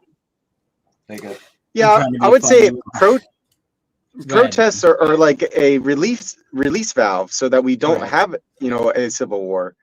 If people can march and carry their guns and not have any kind of violence, like this is a way for us to say, okay, we still have our rights. We still have people that are covering it. And, we'll make these people unelectable because they'll see that people are serious, that when kids are getting abused, that's a red line for us. It's supposed to be a red line for every American, at least every Christian. And yet I see division about it. Yeah. I mean, one of the things, dig a fallout shelter, lock yourself in, sneak out to vote once a year, and then lock yourself in again. No, Big Bad Mama, that's far too risky. You vote once every 2 years at the midterm, okay? No local elections where you actually have a chance of affecting real change within your area. No. You need to vote for the guy in charge of everything because your vote there definitely has way more weight and authority than any kind of local election, right? And this is something as well, right? One guy took a gun to a protest 2 weeks ago and it went real bad for him. You know what the funny thing is, Mod, is that you endlessly talk about how he was dumb for doing that. You talk about how he's dumb, he's stupid for doing that, it's dumb to do that, fuck around, find out. But you know what? Not one single person has talked about how that's illegal. And you know why they haven't talked about how it's illegal? Is because they know that if they said the quiet part out loud and said, nah, it shouldn't be your constitutional right to bring a gun to a protest, that would look pretty untenable. But that's clearly what they believe. If they're going to constantly sit here and so full-throatedly act like it's just innately retarded to carry a gun at a protest, then you are saying that you're saying something tantamount to, I don't think you should be allowed to carry a gun at a protest. I just think you shouldn't be able to do that whatsoever. And that's bullshit, okay? The fact of the matter is that it's your constitutional right under the United States of America to have a gun with you at a protest. You shouldn't use it. You shouldn't use it. The only circumstances that you should be able to use it, right, are if people are being terrorized, right? People are being terrorized. Somebody else starts opening fire into the crowd or something like that. Okay, that's an opportunity where your gun might actually come into play, right? But people were responsibly carrying their firearms there. Alex Preddy had a permit to carry his gun. He had his gun in an area that was legally allowed to be had. There was nothing illegal about what Alex Preddy did whatsoever. But that always gets swept under the rug. The fact that he was perfectly law-abiding in having that gun doesn't matter. Because now we can just shift the goalpost to, oh, well, he was dumb for having it. Well, you know what? You can call it dumb, but it's his fucking right. That's the truth of the matter. All right. No matter how much you want to bitch and complain about it, it's his right. I know that kind of sucks in your worldview that that's his right, but it's his right. Aiden, do you even have a stream license? I was just pulled over by this asshole that tried to kill me. Did you try to hit him with your car? Did you try to hit him with your car? Because if you tried to hit him with your car, that just makes everything justified. Oh, wait, you didn't try to hit him with your car. You tried to swerve around the other direction. I think a smart gun owner knows that it's a really bad idea. No, it's not inherently a bad idea to bring a gun to a protest, Mod. I disagree with that. Especially if you organize it and you're open carrying. Like, that means that you have a deterrent, and it also can prevent agitators from co-opting your movement and being like, oh, we're going to just like break into these houses or smash windows. You can say, no, you're not. Right. Right. Like, look at the example during the Rodney King riots of, as they're famously known, the rooftop Koreans, right? The people that defended their businesses with firearms during those riots, because otherwise, without them doing that, their businesses would have been looted. Like, that's a great example of why the Second Amendment's a good thing and why responsible citizens ought to have firearms.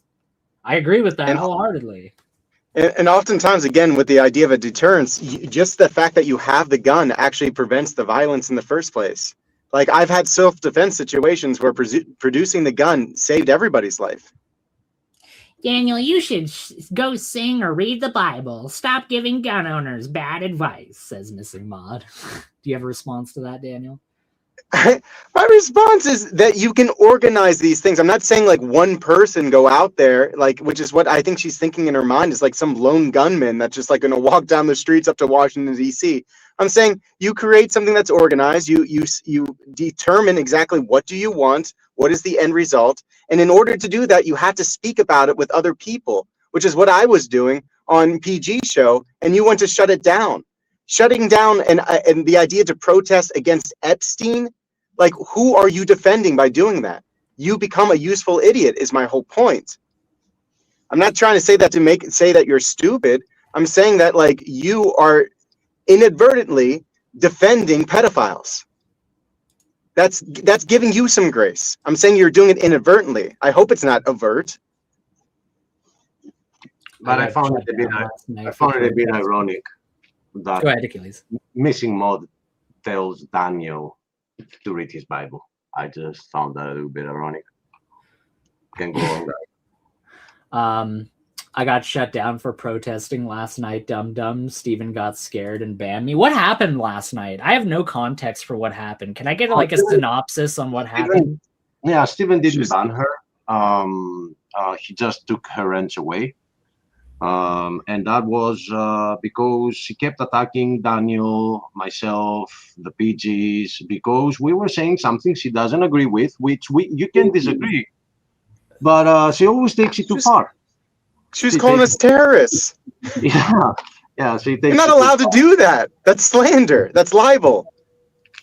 And you can't just call people terrorists. What are you trying to do? Get people killed? Wildheart, yes, please go ahead, Wildheart. Yeah, so I've got to jump out, but thanks for having me on. And it's Thanks for being here, Wildheart. It was great to see you. Your first ever appearance on this channel. It was a good one. Glad to see you, buddy. Yeah, I'll be listening. Yeah, cheers, everyone. Bye. Take care. Alrighty, so what is up next on the agenda? And the whole thing that is taking place is because it kind of started from that attack that Daniel was describing, that she called him, she slandered and called him, he's inciting violence and he's the real terrorist and saying stuff like that. So at some point, Daniel, at the end of all that, said that you are representing the useful idiot. And then she called me an idiot. He called me an idiot. And then I was defending him on next show. I was saying what happened, and I was describing it to Steven, and she was back there like typing like. Gosh, that is a reach. Hey, I'm not making commentary one way or the other. Pixie, if you were there, then that's well and good. I need to go back and watch it is what I need to go do. I'm not going to make like definitive commentary one way or the other because I just wasn't there. I was just asking what happened.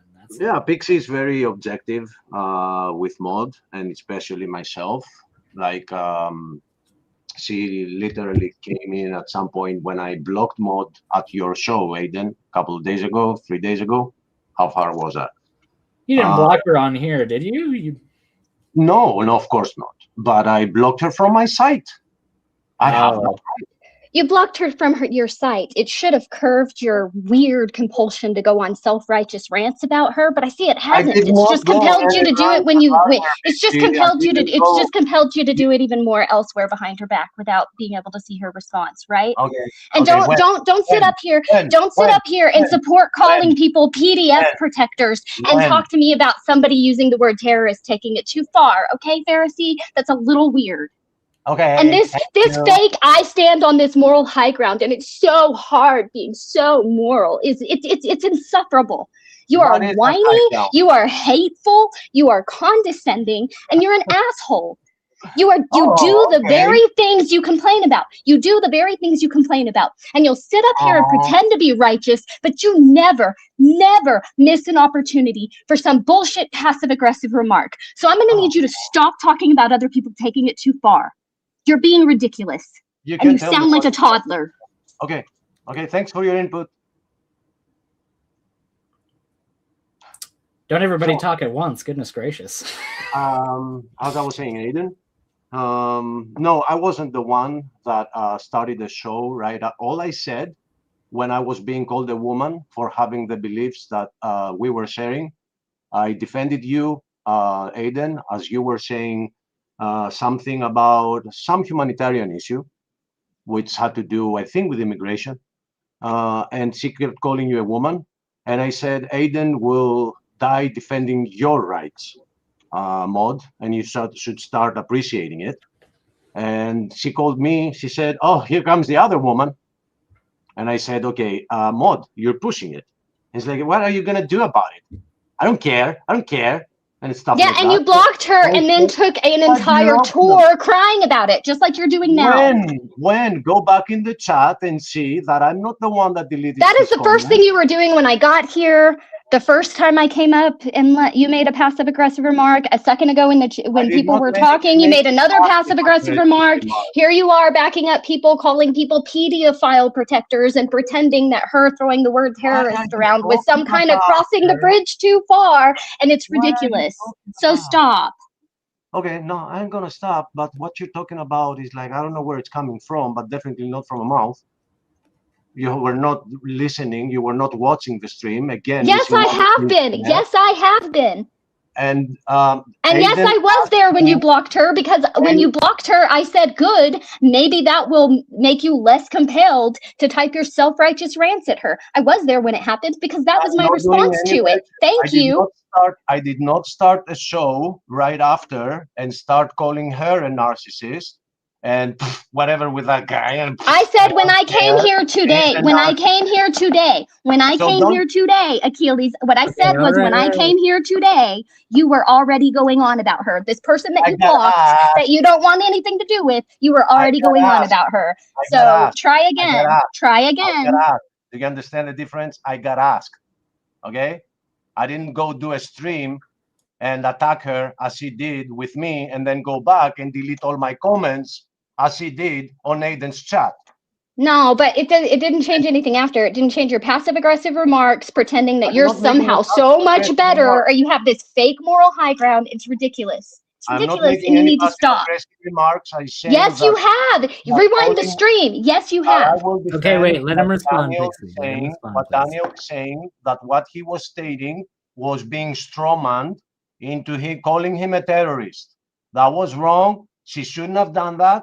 He shouldn't have strawmanned her into being some pedophile protector. And if you were so offended at this straw man ending up in some offensive word, then why did you just sit by and let the other happen? No, I don't buy your stupid excuse. Who exactly Thanks anyway.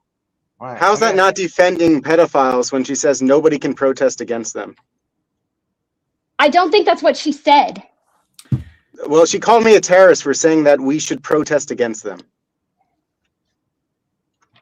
I don't think that you guys are operating under the same concept or the same information. And if you were on an even playing field and you were discussing things from the same aspect, then sure, right? But just because she has an opposite opinion and she's not taking in the information that you are taking in does not mean that her stance makes her something like that. So if you don't want to be called a terrorist for talking about taking guns to a protest against the state, then how about you not reach and call people pedophile protectors because they have a stance that you don't like? It goes both ways. My problem is none of you Pixie, that can doesn't make any operate. sense. That's My all don't problem hunt, is, and I'll tell you my exactly problem why. is, no, once my you're done problem is, ranting. my Okay, problem guys, is one none at a of time. you can One at a time. operate. My problem is none of you can operate on a two-way street. You want to tell me how she takes it too far, but you want to reach to make her look as ugly as possible at the same time. And this isn't a one-off. This is a habit, and it's gross. Okay, so let me tell you why that dog don't hunt. Because when I was talking about protesting against Epstein, she came in and called me a terrorist. Calling me a The terrorist guy's is dead. defending Okay, the go pedophiles. protest against a dead guy. Have at it. What's it going to do? It's Well, going no, to hold on. cause accountability. Wait, hold on. There's people implicated that are still alive, Pixie. Whether or not, Like, whether if you or don't know not- anything about it, then That's don't not talk about it. protesting Epstein. Wait. That's not protesting Epstein. Hold on, everybody's getting. Can I muted jump for a in here? second. Everybody's getting muted for a second. I'm muting indiscriminately. Pixie, please don't take it like personally. I did it to everybody. Okay. I just need to say that whether or not it is effective to protest Jeffrey Epstein is different to whether or not protesting Jeffrey Epstein is equivalent to being a terrorist or not. Those two things are not synonymous with each other. I just wanted to say that, and we can keep going. I agree with that. Now that I know that you mean protesting the cover-up, sure, protesting the cover-up is fine. I don't think that that's synonymous with protesting Epstein, so my bad for my failure of understanding there. I will give you that.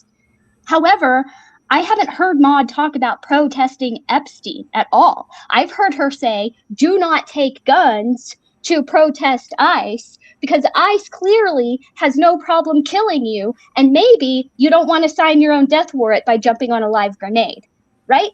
I've heard her say that going after officers and agents and the state for doing their job is a form of terrorism. But I've never heard Maude say that protesting the cover-up of Epstein makes you a terrorist. Okay, let's let That's Big Bad exactly Mama what talk. happened on the street. Hold on. Right, Big Bad Mama's turn to talk now. Big Bad Mama. Wait. I believe that you guys were talking past each other, but you're going to have to give me evidence that she said that. I can clear this up. She said Check it out. It was about armed protesting, and she didn't agree with everybody bringing their guns to the protest because she thought it could incite violence. That was her whole thing. She didn't say protesting was wrong at all.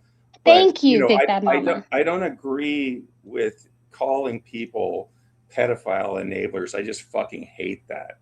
And I don't like the term terrorist either, to be fair. That's not something that's a term that should be taken very seriously when it's leveled at somebody. This is my opinion on it, but I just wanted to add that 2 cents. I agree wholeheartedly. My thing is, this is a two-way street. If you want to say that her bringing out the word terrorist is too far, fine. But you can't do that while you bring out pedophile because she doesn't think bringing arms to a protest is a good thing. This is a two-way street. A two-way street. Play by your own rules or stop crying. Stop crying. By calling me a terrorist, she's trying to shut down the conversation about protesting against pedophiles. That's the context. It wasn't about ICE. It was about protesting against the cover-up. Big Bad Mama just cleared it up. Big Bad Mama just cleared it up, and I believe that she's probably the most unbiased one, or he is. Sorry, I don't know why I said she. He is probably the most unbiased one in this conversation. So I'm gonna believe that that is what it was about. He said, Maude didn't say, don't go protest these things. She said, don't bring guns to a protest. Now, whether you agree with that statement or not, that is a far cry from her saying you can't protest Epstein And that is a far reach from her being a pedophile enabler. So no, you cannot do both of those at once and be a person that anybody can take seriously. It's a two-way street. You play by your own rules or you stop crying. Yeah, so I think calling somebody a terrorist for protesting is absolutely shutting down and being a defender, a useful idiot, not willfully defending them, but she inadvertently, indirectly is, and that's what a useful idiot is. That's why I use that term. Okay, so I just want to go and compare what Maud just said right now, which is the definition of terrorism. And I believe that she said at one point, he is telling people to take guns to protest the government. He is actually a terrorist. Well, given your definition of terrorism just a moment ago, a person who uses unlawful violence and intimidation. So it's not unlawful to bring a gun to a protest, period. Sorry. I mean, it's unlawful to bring one irresponsibly. It's unlawful to bring one and wave one around indiscriminately or start popping rounds off in the air, obviously. But it is your constitutional right to, as a law-abiding American citizen who's not a felon, bring a gun to a protest. That's perfectly legal. So the idea that it's unlawful isn't true. The idea that it's violent also isn't true.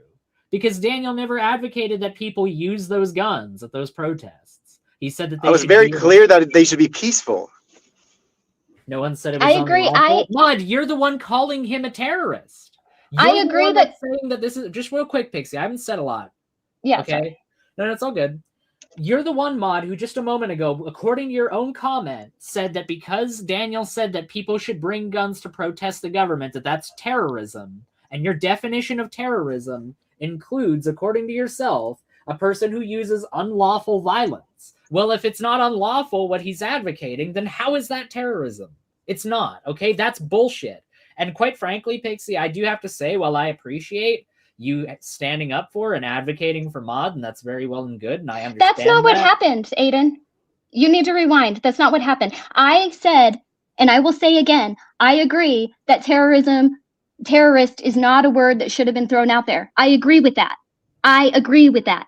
My problem is you cannot say that and then call somebody a pedophile enabler. You can't do that. You can't say you went too far, so let me try to outdo you. No, it's a two-way street. Okay, play by your own rules or stop crying. Well, then if this because if you call someone a terrorist, they can go to jail, Pixie. And what is that doing? That's defending the people that I was going to protest against. Don't you see the connection? And I just want to say, the same way she saw the connection to terrorist? Sure. Play by your own rules or stop crying. Well, I will just say it's not terrorism. Okay, I'm going to start muting people again. If that's indeed true, Pixie, and you're not here to defend Maud, and you're not here to stick up for her, which, I mean, you just clarified that you weren't, then, I mean, do you disagree with the notion that calling Daniel a terrorist just for saying that people ought to be allowed to bring guns to a protest is terrorism? Like, do you really think that's a fair thing to say? Aiden, I have said several times that I don't think it was fair. My problem is you can't say that that's taking it too far and then take something too far. Play by your own rules or stop crying. No, that's all well and good. I must not have heard that part of what you were saying. Thank you for clarifying that. I'm not trying to get you on a gotcha or anything like that. I was legitimately asking. Thank you for clarifying. Aiden? Yeah, go ahead, Big Ben. So I do think Ms. Imad has a valid point, though, when she says that a big group like that shouldn't go armed to a protest, because she makes the point that most people aren't adequately trained in firearms. And you are setting up a situation that could be potentially catastrophic for like inciting anybody a riot? on both sides. As opposed to why not just peacefully protest peacefully without any weapon whatsoever? That is the most powerful protest you can make, is just you. And your voice and your thoughts. So, I mean, and then nobody can spin the narrative claiming you're trying to incite a riot. I would agree with you in principle and say that, yeah, you're right. The effectiveness of people using those sorts of tactics is not going to be as effective as things like, say, the sit-ins that were done during the civil rights movement. However, I would just say that it's important, while keeping that in mind, to recognize that it should not be, these people have a constitutional right to do that if they want to, and I that agree should with that. that should not be infringed. It should not be. But that's like saying everybody has away freedom of speech too, but some people say stupid shit. Agreed. But that's why the entirety of that statement is you have freedom of speech, but you don't have freedom from consequences. Here's the reason I keep saying what Maud says to me sounds a lot like don't throw yourself on a live grenade. Okay? I don't think she's saying don't go protest, right? But here's the thing. If you give an entity you don't trust that you think is corrupt the ability to spin a corrupt narrative after dealing with you, why would you walk into that situation giving them additional ammunition to do that very thing? Why would you not find another form of resistance? One that takes away the very justification they want to spin that narrative. Again, this is to prevent agitators from taking and co-opting the movement. So if somebody starts trying to destroy property, you can use a citizen's arrest and hold them at gunpoint and work with the police. And I think the police and the military would largely be on the side of the people against the pedophiles. I don't think this would play out like people are thinking. It's not like ICE. This is not a political issue, or at least it shouldn't be. Talking about children here. Like, where's our red line? If not now, when?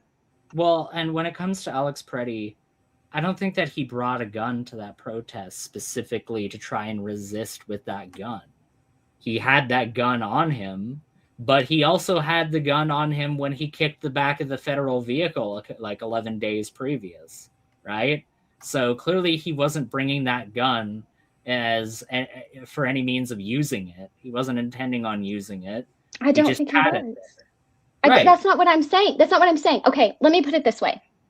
Let's say we live in a very, very simplistic, just tyrannical society, just so I can put this in picture, right? Now, you have people over here who are protesting, and they're singing songs, they're sitting in a hippie circle doing their thing, right? And the news is reporting on it. But then you've got these people over here, and they're running around, and they're kicking the military vehicles, and they're all armed, and the government keeps shooting all these armed people, and they keep going to the TV being like, oh, this criminal was antagonizing us, blah, blah, blah, blah, blah, blah, blah. And sure, people are arguing about it, but nothing's changing, right? The next armed person never touches his gun, just happens to have one, not even a gun, a baton. He has a baton, and they just shoot him up. But you know who's not being shot up? These people over here singing their Kumbaya songs. You know who's still getting coverage? The people over here singing their Kumbaya songs. In the long run, who is more effective? The people being killed or the people over here? So I'm not saying don't make a stand. I'm not saying you have to do it my way. I'm not saying the Kumbaya way is the best, right? I'm saying, why would you walk into a corrupt situation giving corrupt people the ammunition they need to spin a corrupted story about you? Okay, so all I would say in response to that is that no matter what happens, Pixie, we're dealing with a group of people where no matter how obvious the situation is in terms of the person being killed, no matter who it is, it doesn't care if you're white, it doesn't care if you're what, it doesn't matter, words. It doesn't matter if you're white, it doesn't matter if you're Christian, it doesn't matter if you're a veteran, it doesn't matter if you're a gun owner, it doesn't matter if you're pro-gun, it doesn't matter if you're anti-gun, it doesn't matter if you're straight, it doesn't matter if you're a lesbian. None of those things mattered whatsoever. They always got made into the worst possible version of themselves. Renee Good went from a Christian widow trying to pick her kids up from school to a far left agitator trying to impede governmental investigation who then tried to murder a federal agent. Right. What I'm saying is... Just let me finish, please. Let me finish. All I'm trying to say is that no matter how overtly peaceful these people are, it doesn't matter because these people will always try to spin the narrative to make the actions of these people justified. It doesn't matter how overt the unjustified use of force is. There's always going to be a faction of people trying to spin it. I understand, but okay, let me use a real world example where both sides are good. I'm not faulting anybody here, all right? Well, except the Nazis. I'm going to fault the Nazis. But the other people, the other players, I'm not faulting the other players. So let's get into it. All right. So you have the soldiers. You have the soldiers fighting the Nazis, right? Are they good? Sure. Are they in there with their guns and their violence? Absolutely. They're fighting the way that they know how. But you've got this lady. And this lady appears to be part of the Nazis. By all outward sights, including Dan. Dan would have been crucifying this lady, talking about how she's complicit and she's a genocider and a baby murderer. And she was running around with her toolbox and her loud barking dogs. But why was she doing that? Why? Because she was smuggling babies out in her toolbox, and she trained her dogs to be loud so that the soldiers wouldn't hear the babies' cries. There are How does that apply to Epstein? Hold on. There are many ways to resist. Some riskier than others, some more violent than others. Some are going to find some ways more acceptable than other ways, right? So do you Some are join going the to be sex willing to give pedophile more. cult Hold on. and then No, sneak out hold on. kids? Stop. Explain it to me. Like I'm Hold stupid. on. Was she less of a hero because she pretended to get by? Did she save less people because she wasn't a soldier on the front lines or picking up a microphone, screaming about the Nazis, getting herself thrown in a prison camp? Does that make what she did less because it was a different method than everybody else? You know what's crazy about this whole thing is, like, I had a dialogue with Achilles, and I mentioned the fact that it might be a good idea to be armed. I didn't even say like that's exactly what we have to do. I was talking about it as a discussion because you have to organize things before you do them, or else things get ugly. And yet there's people out there who want to shut down the entire conversation. Missing Maud was one of them the other day, and she called me a terrorist. Look, I wasn't part of that conversation. I said, if what she called you a terrorist for, if you are accurately representing your side of the conversation, I think that went too far. I have said that repeatedly. But I also think that once you started reaching to make her terrible, you also went too far. And you can't make because the what she argument said was that terrible. one of you, it can't make the, fine, but you can't tell me that you also did not go too far, and that you also do not have the propensity to go too far. Daniel. You did go too far there. I'm making the point that she is defending inadvertently the pedophiles. And I still stand by that. I'm not saying it to be mean. I'm saying it to make a point. Hold on. I know that I'm still pretty small on YouTube, but let's do the PDF file thing, right? PDF file. I don't Yeah, sorry. No, it's all good. Can I make defending the elites that are doing terrible things? I want to try to reiterate what Pixie was saying, and she can correct me if I'm wrong, but you don't want the incident, if there is an incident between the gun and, say, the soldier or whatever, you don't want that to become the focus of the protest. You want the protest to be on the topic it is, whether it's ICE or releasing the Epstein files or that kind of thing. Yeah, you give them a reason to distract from you what's give them actually happening. you give them a reason to distract from the issue at hand, and so that's one thing. And Aiden, if you can you show that definition of the terrorist again? What Mod put up? Yeah, let me scroll up and find. Because that was interesting. When I read that, I thought about ICE, and I'm going to get myself in trouble here. Yeah. But I mean, this is a definition of what ICE has been doing, arresting American citizens, over 100 to 200 citizens. Specifically targeting certain cities that are more democratic leaning as well. Right. For political Well, they tried to deport some natives. They told him that his tribal papers were fake and they wouldn't look at his US ID. And they tried to deport him. Like, the tribe had to step in and everything. It got crazy. Jeez. And he wasn't the first one. Where were they going to deport him to? Probably El Salvador. Probably the person in El Salvador. Right. Who knows? Yeah, probably. Like, that's just the thing, though, is that they'll just literally come up with some shithole to dump you in. And who cares anymore about what they have to say? They're in El Salvador getting freaking resized in prison right now. So who cares Now what they have? That being said, me being human, if I was the mom of that teenager who got scooped up from their Target job while they were screaming, I'm a U.S. citizen, and then got dropped off in a Walmart parking lot bloody, I would be losing my shit. I would be losing it. Welcome, Peter. Hello. Hey, Peter. I thought the stream was so peaceful. It would be a good thing to join and mix things up a bit. Oh God. How's everyone doing? Doing fine. We were doing good. I kind of get the vibe of I'm like the guy that survived the Hiroshima bombing, only to go back to my hometown of Nagasaki, where everything is going to be just fine and safe. You know, that's what I'm doing right now. Yeah. Hello, Peter. What's up? Well, I mean, I could add some disturbing news to everything. I thought it's funny, but have you guys heard that the Germans have brought in a specialist on Erinnert ein bisschen an diese Teile hier unten bekommen. Oh, Peter, you silly fucking bastard, you. I know. I was watching the German news, and they brought in a specialist regarding the stuff that is happening in the United States. Have you heard anything about that? No. Can you tell us? Yeah, let's hear it. Can you? I can share it. Make me full screen for a second there, Aiden, so you can read. I put in subtitles. I put in subtitles so you can follow along. It's nothing scary.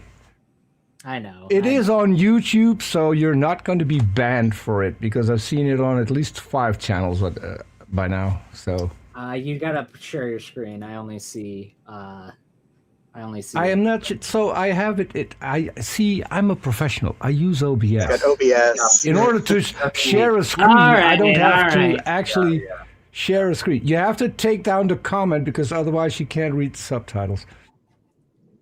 And Albert Einstein needs to stop flipping us the bird. I mean, what did you do? Okay, I can make that happen. Here we go. Here's the German news with the specialist they brought in. Und jetzt NNN, neueste nationale Nachrichten. Am Wochenende habe ich im Fernsehen mal wieder den großen Diktator gesehen. Nein, doch nicht den, sondern den hier, diesen Trump. Eigentlich ein 1A-Schreckensherrscher. Immerhin teilen wir die Vorliebe für Reichsvergrößerungen, monumentale Denkmäler und Fenster. Wobei, keine Ahnung, was Opa Paschulke da macht. Kann man wohl sagen, so orientierungslos war ich ja nicht mal im Führerbunker. Aber passt ja, seine Schergen von Eis hauen ja auch eher orientierungslos drauf. Zuletzt war die Einwanderungspolizei immer rigoroser gegen Demonstranten und mutmaßlich illegal Eingereiste vorgegangen. Ein brutaler Schlägertrupp, der für Angst und Schrecken sorgt? Das ist ja wohl immer noch meine Erfindung.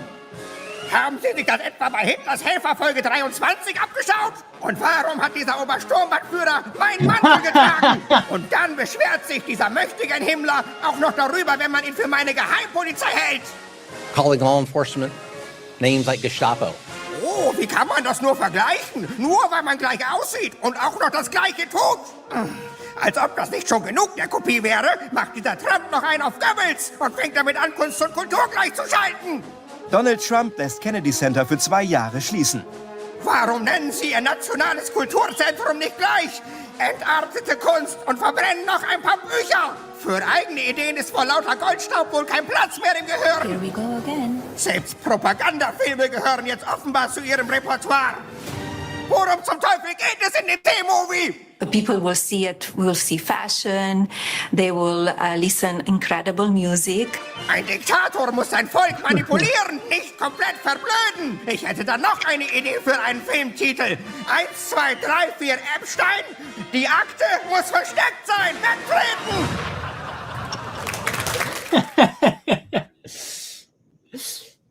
My name's Missing Maud. I'm gonna cry about that because it was funny. It would be funny if it wasn't so tragic. Big Bad Mama says BRB. It is a little bit it's a little bit accurately bittersweet. But you know what? This actually was on German TV, on the national TV. This is basically how they're reporting on the US. Modest and I mean, that's true. There was a lot more. So they also marked Melania's hat because it looked like the collar they put on dogs to prevent them from licking themselves after having had surgery. And then they showed Melania and Trump trying to kiss her with one of those hats, and he couldn't reach. And maybe that's what it's for. It's not deterred. Have you seen that he's recently been wearing like one glove all the time as well? Which is like, dude, you could easily go around wearing two gloves and be like, "What do you want, folks? It's February. It's cold out here." But no, he's only wearing one. I watched 2 videos with one with a doctor and one with a psychiatrist, and they both did their analysis of Trump. The doctor said he's not going to last at least the 3 years that has ahead of himself, and the other one said that he's going to go nuts within a couple of months, and he won't be sustainable anymore. And the weird thing is, the psychiatrist classified Trump as, and I forgot the term, some kind of narcissist. This specific type of narcissism, there only was one that had that before, and that's where it was given a separate name. The one who's had it before, Adolf Hitler. It's what's your problem it's getting with weird. Adolf Hitler? What are you trying to say? That Hitler's like a bad guy or something? Like, what are you talking about? I mean, he's messing with my channel. I have done a music video with my co-host Artemis Brain Sample and Mr. Adolf Hitler, and we keep getting kicked off of YouTube with our beautiful songs. It's so beautiful, beautiful song, and they call it hate speech. While in fact it is Patrick Hernandez singing "Born to Be Alive," and we're just lip syncing to it. But apparently that's too much for YouTube. So I'm not going to play that. Fair enough. Well, I have my next thing here. I've got some unadulterated right-wing propaganda fresh off the presses, ladies and gentlemen. I found this one in the wild while scrolling the Facebook. You can't get any more natural an environment than that. Shut up, Peter! Shut up! I'm trying to introduce the video. All right? Okay. You know, look at me. My name is Peter. I'm do it properly. But I don't know when the video is being introduced. Oh, look at me. Shut up! Is there a video? Is there a video coming? Oh, yeah, it is. It is. If you just shut your mouth. I didn't hear about the video. Oh, what kind of video are you going to play in? Oh, no, I don't have any idea. All right, let's take a look. Like I said, unadulterated. Here it is. The caption for this is woman uses SNAP benefits. Woman loses SNAP benefits after attempting to eat a lobster at this famous restaurant. Snap. All right. Oh, by the way, $200 declined. Yeah, you could tell just how high IQ this content really is. No, I actually found out the other day that they'll do this on purpose. What they'll do is they'll intentionally get the word like really wrong, because apparently that'll like summon certain people to be like, You got the word wrong. It's meant to say declined, not declined. It's like literally just overt comment bait. Aiden, it doesn't even matter, because if you take the word and you mess up almost all of the letters, if the first and the last one are still correct, people are able to read it if it's in a sentence. That is Try it true. out. That is true. I've seen it in action. It is true. Your brain does do quite a bit of editing in real time. Yes. Which is how I'm able to make Mod's comments funny. No, I'm just joking.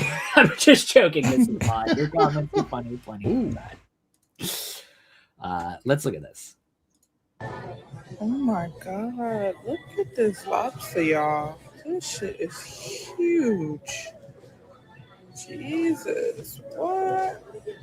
Now, this is right-wing propaganda. Can you guess, when this woman puts her hand into frame, can you guess what color that hand is going to be?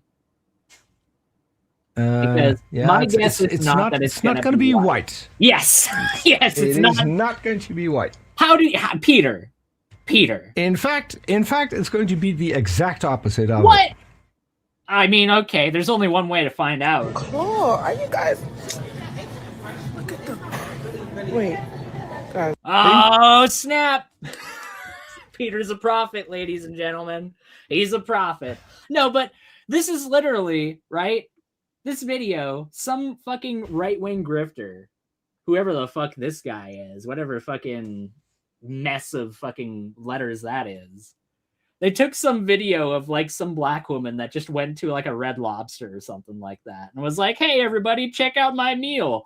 And they edit all this bullshit pseudo context on top of it. Like, $300 meal decline. She tried to use EBT to get this lobster. Meanwhile, if you actually look into EBT, it's impossible to get fresh and hot meals with EBT. You can't do that. You can't go to a restaurant and order a fucking lobster with EBT, right? So it's literally, there's like this narrative though that's being built up on the right wing that all these people, this specific group of people, because something tells me if it was a white woman doing the exact same video, for some reason they wouldn't have made this coverage.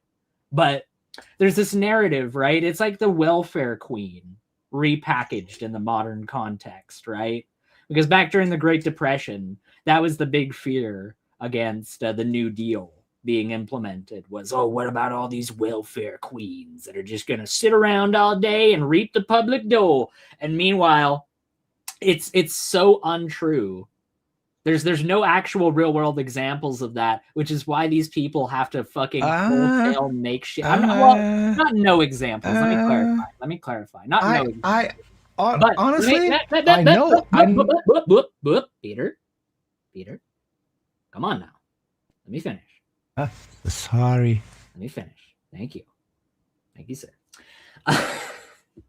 But it's not to say that it never happens. Like, I'm sure there's always been people that have taken advantage of every system, no matter how robust it is, as far as trying to catch people taking advantage of it. But clearly it happens so little that these people don't have any actual footage of it. They have to go and try to fucking wholesale make this shit up and edit context into a video that didn't have it at all.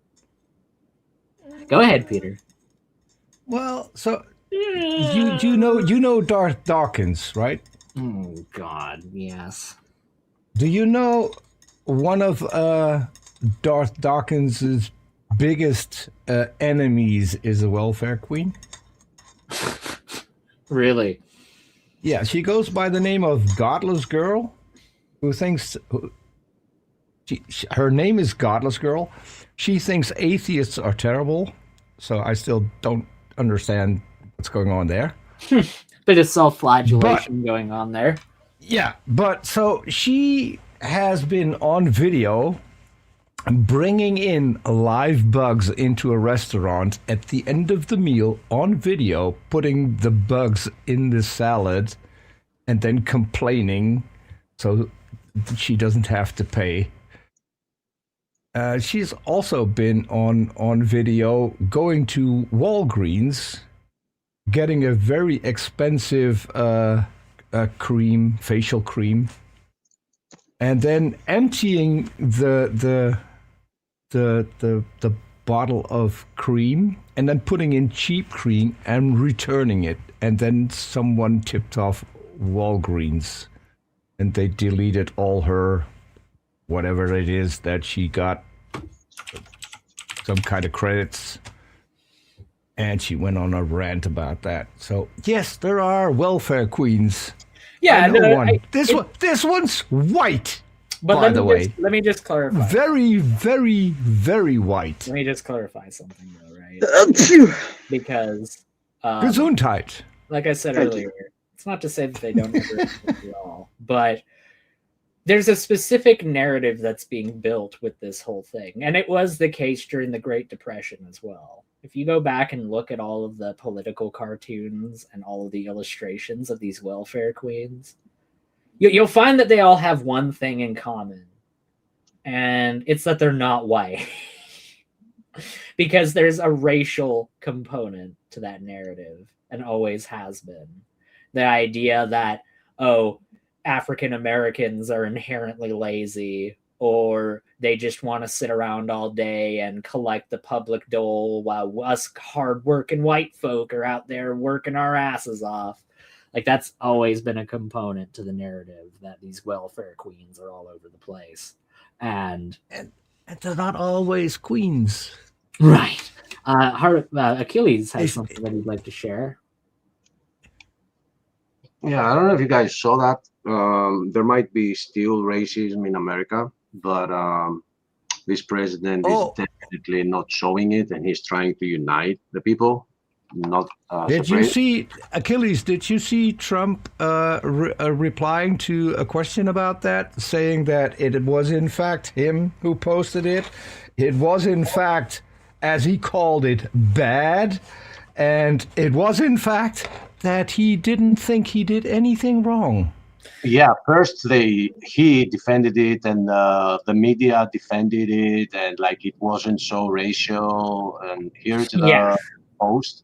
Yeah, but this was after the White House said that it was supposedly a staffer who posted it. And then Trump was asked about it and just said, hey, that was me. I posted it. And I knew it was wrong, but I don't think that I did anything wrong. It's a terrible video, but I didn't do anything wrong. He threw them under the bus. They tried defending it, and he's like, no. I'm proud. No, it was me that made the racist post, folks. It was me that made the post that your racist grandpa would put on his Facebook that you'd kind of go, oh, that's kind of weird. Nope, I'm the president of the United States, and I did it. It's like, what the fuck? I know.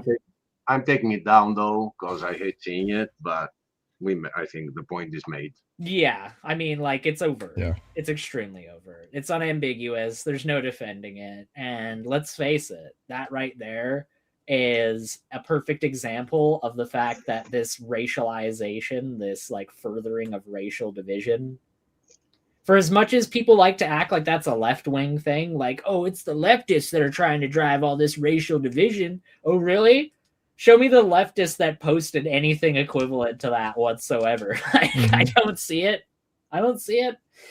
The fact of the matter is that it's a dog whistle. Just like the shit that Terry says all the time that I call out as being a dog whistle, right? It's literally there to communicate to other people that do have those extreme views. Hey, I'm with you guys. I align with what you guys say. I'm not going to overtly call Obama a monkey, but here's a video of exactly that. Like, how is it not the definition of a dog whistle? But anyways, I wanted to show this next clip. Well, the definition of a dog whistle actually is a whistle that you can't hear. Yeah. That's why it's called. That's why it's a Except dog if you're a whistle. dog. Yeah. So it's like, I think everyone can kind of clearly see that that was the kind of racist. I don't think that was a dog whistle. That was just overtly racist. No, it was. Yeah. Well, I say a dog whistle specifically because dog whistles always come with some level of, like, no matter how thin, plausible deniability, right? I say it's a dog whistle because he's not being like. Could have been any animal, right? Yeah, exactly. Exactly. Could have been a giraffe. I just happened to do apes. Put it on a couple of black people. I don't know what you're talking about. It's just a coincidence. And there was somebody that tried to defend it on TV. some right-wing guy. He's in the government, and he said, no, he's just a media dude. And he said, I post people. I have a friend who looks like an ape, and he's white. My friend Joe, or something, you know. And it's like, just stop, just. It's a silverback. Ma brings up an interesting comment, and the accurate quote was, "Poor kids are just as educated as white kids." That's what Joe Biden said. And yeah, that is racist. I agree. His like super predators, the comments he made about super predators back in the 90s and the crime bill that he was a part of. Yeah, that's all racist as shit. But for the umpteenth fucking time, what does that have to do with what we're talking about right now? It doesn't have anything to do with it at all, because everybody on this panel recognizes that Joseph R. Biden is a racist old piece of shit. We all Is he know. in the Epstein files? I would imagine. I didn't see him in there. I mean, he could be. No, he tried going to the island, but he got lost on the way. he fell asleep. I guess I'll just sniff some other people's hair. The guy at the airport, he said, "You can't have a bathing cap on." And I said, "Hey, Esther, you get off that diving board if you don't have a bathing cap on." And he said, "I'll meet you out in the parking lot, Jack." Not a joke. Fucking can't take a pony to a rodeo. Yeah, you dog-faced pony soldier. Oh my god. Yeah, Corn Pop was a bad dude, and he ran with some bad boys. That's true. It's the most iconic thing that guy ever did. You can't even. Hairy legs. I had hairy legs. They turned blonde in the sun. The kids, they love to. You're just talking to exclusively black people. They jump up and down on my lap. You know, I learned a lot about roaches. I learned about kids jumping up and down on my lap. I love kids jumping up and down on my lap. It's like, what the fuck, Joe? What? Pardon me? Joe was a nightmare. No, he was, unequivocally. I wanted to show, because I had it on the previous show. I don't have enough of them to make it a definitive segment, but the Mega Meltdown segment, I would love to have as a regular one on the show. If people want to send me mega, like people in the MAGA movement melting down and getting triggered and stuff, I'm here for it. Oh, I am here for it. You want that kind of thing? I do, but I've already got one, so I'm gonna play that one first. Yeah, you play it. I'll find it and download it, and I'll get you a second one. Excellent. Because I just tweeted that. Excellent. Well, this was during the Super Bowl halftime show. Man confronts maggot who is crying about the halftime show in a bar. So we see here.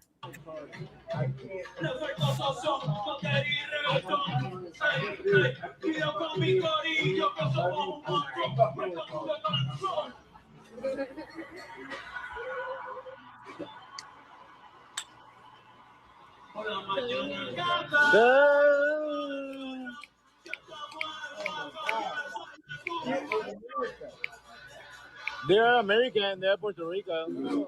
There's no American there. But they live in Puerto Rico. Go back to your hometown. No comprende.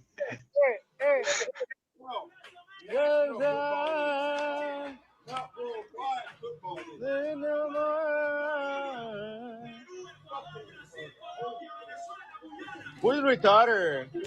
That we know 2 languages?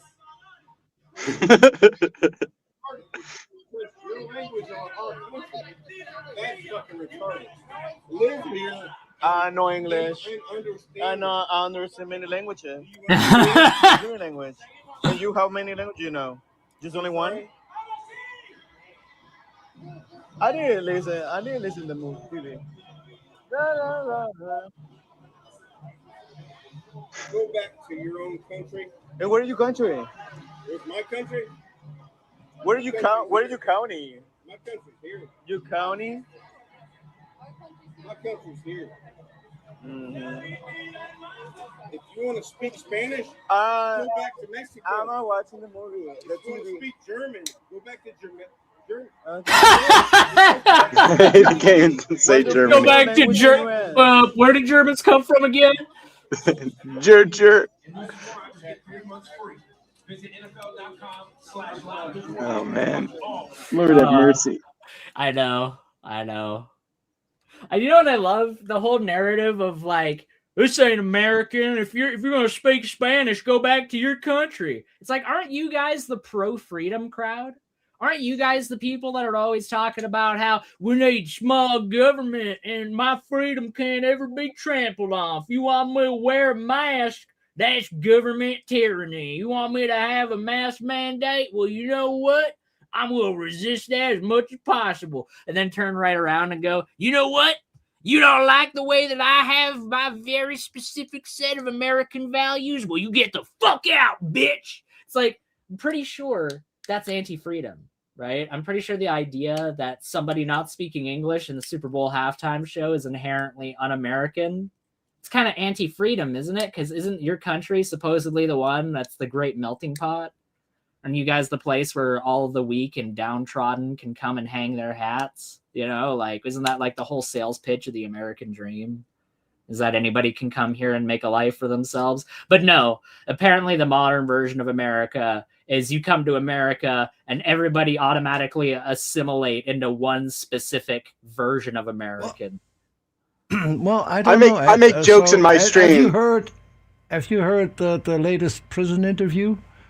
After having watched ICE shoot a couple of people, Maduro feels quite at home right now. Oh, good. That's good. By the way, did you guys see that it came out that Donald Trump's personal watch party for the Super Bowl, he watched Bad Bunny. He watched Bad Bunny. He's all these other people that are Trump followers are like, I ain't gonna watch Bad Bunny performance. I'm gonna watch Turning Point USA because I'm a true American. Well, apparently your cult of personality thought Turning Point USA was boring as fuck because he didn't watch them. He watched fucking Bad Bunny. So yeah, I don't know what you. The only excuse I've heard about that was like. The one excuse I've heard about that is like, well, yeah, he's the president of the United States, so I mean, obviously you'd be able to watch both of them at the same time. It's like, first of all, I thought the whole point was not to watch the Bad Bunny show. I thought that was your guys' narrative, was to boycott it and not watch it at all. And secondly, he's the president of the United States. He's not the admin of a fucking Facebook group or a YouTube group. He doesn't have to sit there and manually approve whether or not the halftime show is to his liking. So that narrative is just ridiculous. Go ahead, Peter. Well, you have to commend him because he actually is capable of learning. After seeing what happened to JD Vance at the Olympics, Trump decided not to go to the Super Bowl because I think he saw what was coming. There's also the fact that there's multiple clips of every time he does go to a stadium event, he's getting booed. Yeah, he's getting booed all over the place. There's literally footage of him giving somebody the finger because they called him a pedo protector on there, and he gives them the finger and storms off. Can I show my little video clip, Aiden? Yes, you can. Sorry, I keep forgetting that you don't have to. I'll have to warn you. This guy is quite angry. But let's let Achilles say something first. Very quick comment. It's happening worldwide. Politicians are having a hard time in stadiums. It's the whole "Let's Go Brandon" thing. It has happened worldwide. I'm just throwing that out there. Well, they're all terrorists, Heart of Flesh. They're all terrorists. They're holding their government to account. Terrorism. Yeah, terrorists. How dare you? You go against the pedos. Right. Anyways, Peter, I'm going to put you on the mainstream. Or were you done with your comment, Achilles? I just want to make sure you're done saying. Yes, sir. Okay, done. Just wanted to make sure. All right, Peter, take it away. I just watched an interview Trump did about this whole Epstein thing, and he said, I quote, "I think it's time for the country to move on to something else." No. Look ahead, dude. No, bro. No. We brought you in to clean house. We brought you in to bring the noose back. We brought you in to clean the swamp, enter whatever fucking funny saying you want to say. We brought you in to handle shit. No, we're not moving on. We've moved on from fucking everything else. We're not moving on from this shit. Because it's black and fucking white at this point in time. That some people need to fucking hang. So one of two things is going to happen. You're either complicit with everybody and you wanted to move on because you got some big fucking problems ahead of you. Or you're going to do the job that we brought you in to do, which is hang some people. You and Dana can do it in the front yard of the White House before or after the UFC event. We don't much give a fuck. However, if you don't start putting some people in nooses soon, and I mean like soon, shit's gonna pop off in this country, cuz. Shit is gonna pop off in this country. Because there are a lot of people like me that just don't give a fuck anymore. You're taxing us to death. Fucking, we're done. You understand that? There's a lot of people like me that love life. We love living. We love being alive. We love our children. We love our family. But at the end of the day, the route that we're going, we're already slaves. You think we want to let our kids be even more indentured servants to you motherfuckers in D.C.? And you can call me crazy. You can call me whatever the fuck you want. But I know goddamn well that there are millions upon millions upon millions that think exactly what I'm saying right now. They have no fucking problem going out in a blaze of glory to ensure the next generation isn't fucked the same way that we're fucked by some of you scumbags. I brought you in, Trump, to do a fucking job. You better fucking start doing it. Well, For real, man. He didn't mince any words. No, he did not. No. You know, I actually just so happen to have a clip. I have a video clip of exactly what just occurred right there. It's I love it that you have me still full screen, but people might get offended if you leave me up there long enough. I know some people that would love to be in his comments and be like, "You're a terrorist. You're a terrorist. You're inciting violence." Yeah. Look, just because I'm also in a truck and I've said that we need accountability doesn't mean I'm advocating what he's advocating for. I said peacefully be armed. Peacefully be armed. The difference is he was traveling somewhere. You're sitting still, so you're safe for now. I just want to. We don't know where he's going. I mean, he might be on his briefly- way to Washington right now. I just want to briefly show a actual video clip of what just occurred. Let me get that pulled up. What the heck? Yeah, I don't think people realize like what I'm advocating for is a release valve and not for that to happen. Like, because if we don't have protests, armed protests, I think we're going to have a revolution. And this is just a way for people to realize, to feel like, hey, look, we're being listened to. You know, we can do this, and like it just gives us a feeling of freedom. You know, I think that's a lot better than people feeling like they have no voice at all. I think people really need to feel like they have a voice in this. Alrighty, here's the footage of what happened to this guy. All right. You got out of the Matrix? Yeah, but you gotta be careful. I'm gonna mute it. At least mute it, or stop and then resume 10 seconds. Yeah. Here he is. He's about to break free. Look, we're all commenting YouTube. We're not playing this illegally. Yeah. Break free. Wah! Maybe Trump is actually a piece of shit. Holy shit! Oh my God, what's happening? It's literally what is actually occurring in that video. That's all I needed to do. I think I proved my point. And I think I've said this to Daniel as we were discussing whether a protest like that would actually have any effect, or whether Missing Mode was actually right, because I'm taking that position that it is kind of dangerous to give them that and feed them that way.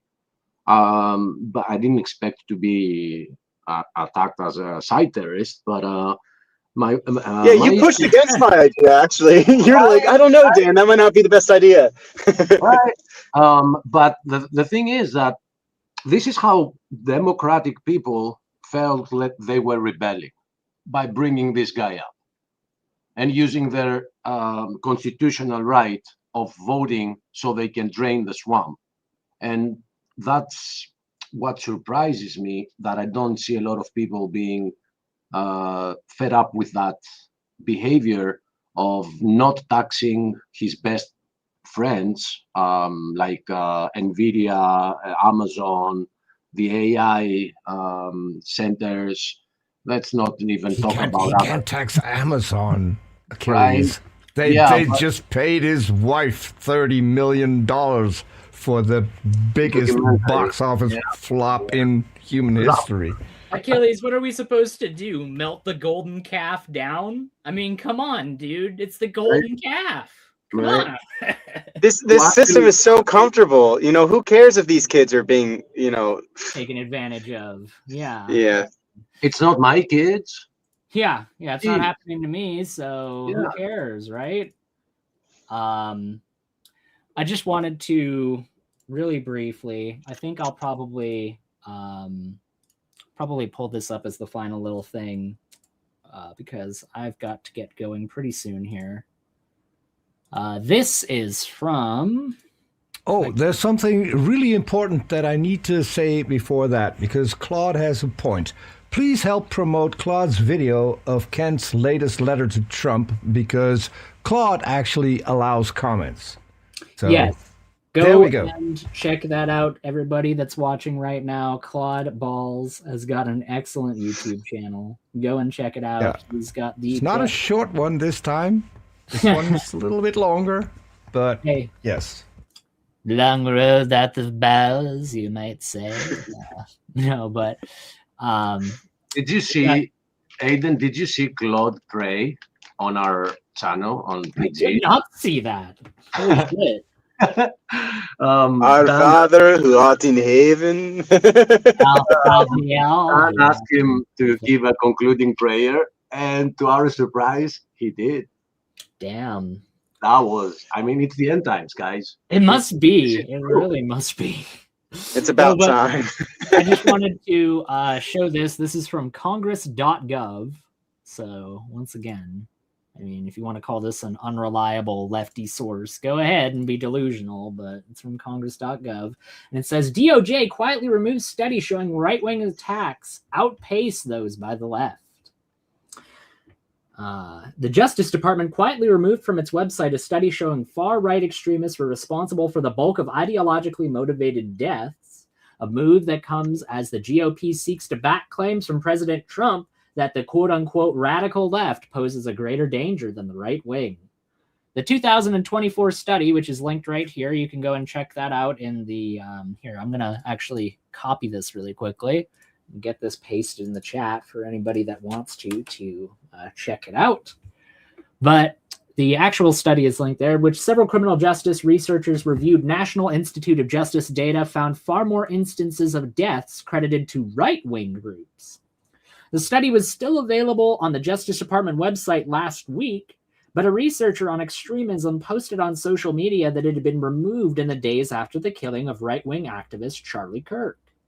Quote, the number of far right-wing attacks continues to outpace all other types of terrorism and domestic violent extremism, end quote. Since 1990, far-right extremists have committed far more ideologically motivated homicides than far-left or radical Islamist extremists, including 227 events that took more than 520 lives, the study says. In this same period, far-left extremists committed 42 ideologically motivated attacks that took 78 lives.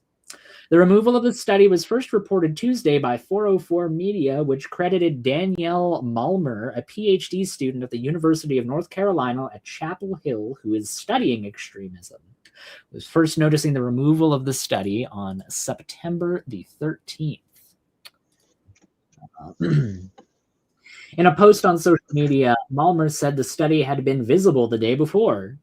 The Justice Department did not respond to requests for comment on the removal of the study, but the page now says that the department is, quote, reviewing its websites, ellipses, in accordance with the recent executive orders, end quote. It's not clear which executive orders would require such action. Exactly. But who cares? Because they just say executive orders, so it must be official. It sounds like it, right? Don't. What? They're just hand-waving it away to try and distract you? No, heaven forbid. Web forums included discussions about a variety of beliefs such as gun rights, conspiracy theories, hate-based sentiments, and anti-government beliefs. However, the intensity of ideological expression was generally weak. The nature of the online environments that far-right groups use likely facilitates the diffusion of ideological agendas, it states. Users grew more ideological and radical as other users reinforced their ideas and connected their ideas to those from other forums. That sounds an awful lot like a certain individual that I know. I'm just going to leave that on the table. Since Kirk's death, Trump has repeatedly blamed the left when asked about extremism within fringes of both parties. Quote, "If you look at the problem is on the left. It's not on the right. Some people like to act and say that it's the right. The problem that we have is on the left," Trump told reporters Sunday. "And when you look at the agitator, you look at the scum that speaks so badly of our country, the American flag burnings all over the place. That's the left. That's not the right." Yeah, never mind the fact that during, I think it was the 2004 Super Bowl halftime, Kid Rock openly desecrated an American flag by like cutting a giant hole in it and wearing it as like a drapery. And a whole bunch of veterans groups complained at the time and said, hey, that's really disrespectful to the American flag. And Kid Rock just kind of went, well, fuck them. They don't matter. My name is Kid. Like all that edgy bullshit that he was usually known for. No, it's okay when Kid Rock desecrates the American flag because Trump loves Kid Rock. Never mind the fact that Trump has already stated on multiple occasions that anybody that desecrates the American flag is inherently un-American. Who cares about that, right? The claim is countered by numerous studies, including the one removed from the Justice Department website. The FBI in recent years has warned of the risks of domestic violent extremism, including those motivated by beliefs in fraud related to the 2020 election, racial and ethnic prejudice, and even COVID-19. Other recent studies have backed the conclusion that murders by far-right extremists are more frequent than those perpetrated by the left. A study by the Cato Institute, a libertarian group, found that since 2020, right-wing extremists were responsible for more than half of all politically motivated deaths, 44, while left-wing extremists were responsible for 22%, a total of 18 deaths. And then it links a bunch of sources and talks about a whole bunch of stuff. But I just wanted to bring that up because one of the things that you heard constantly from the right wing in the wake of the Charlie Kirk death was exactly that. They were parroting what Trump told them to say when he said, you know, folks, it's the people on the left that are committing all these crimes. When you really think about it, they're the ones that are extreme. And rather than dealing with the facts of the case, he'll literally just scrub the information on the Department of Justice website that contradicts that. That's the great, amazing, trustworthy administration that you ought to put all of your faith in. You know, the guy that lied over 33,000 times during his first term, that's the guy that you ought to put your trust in.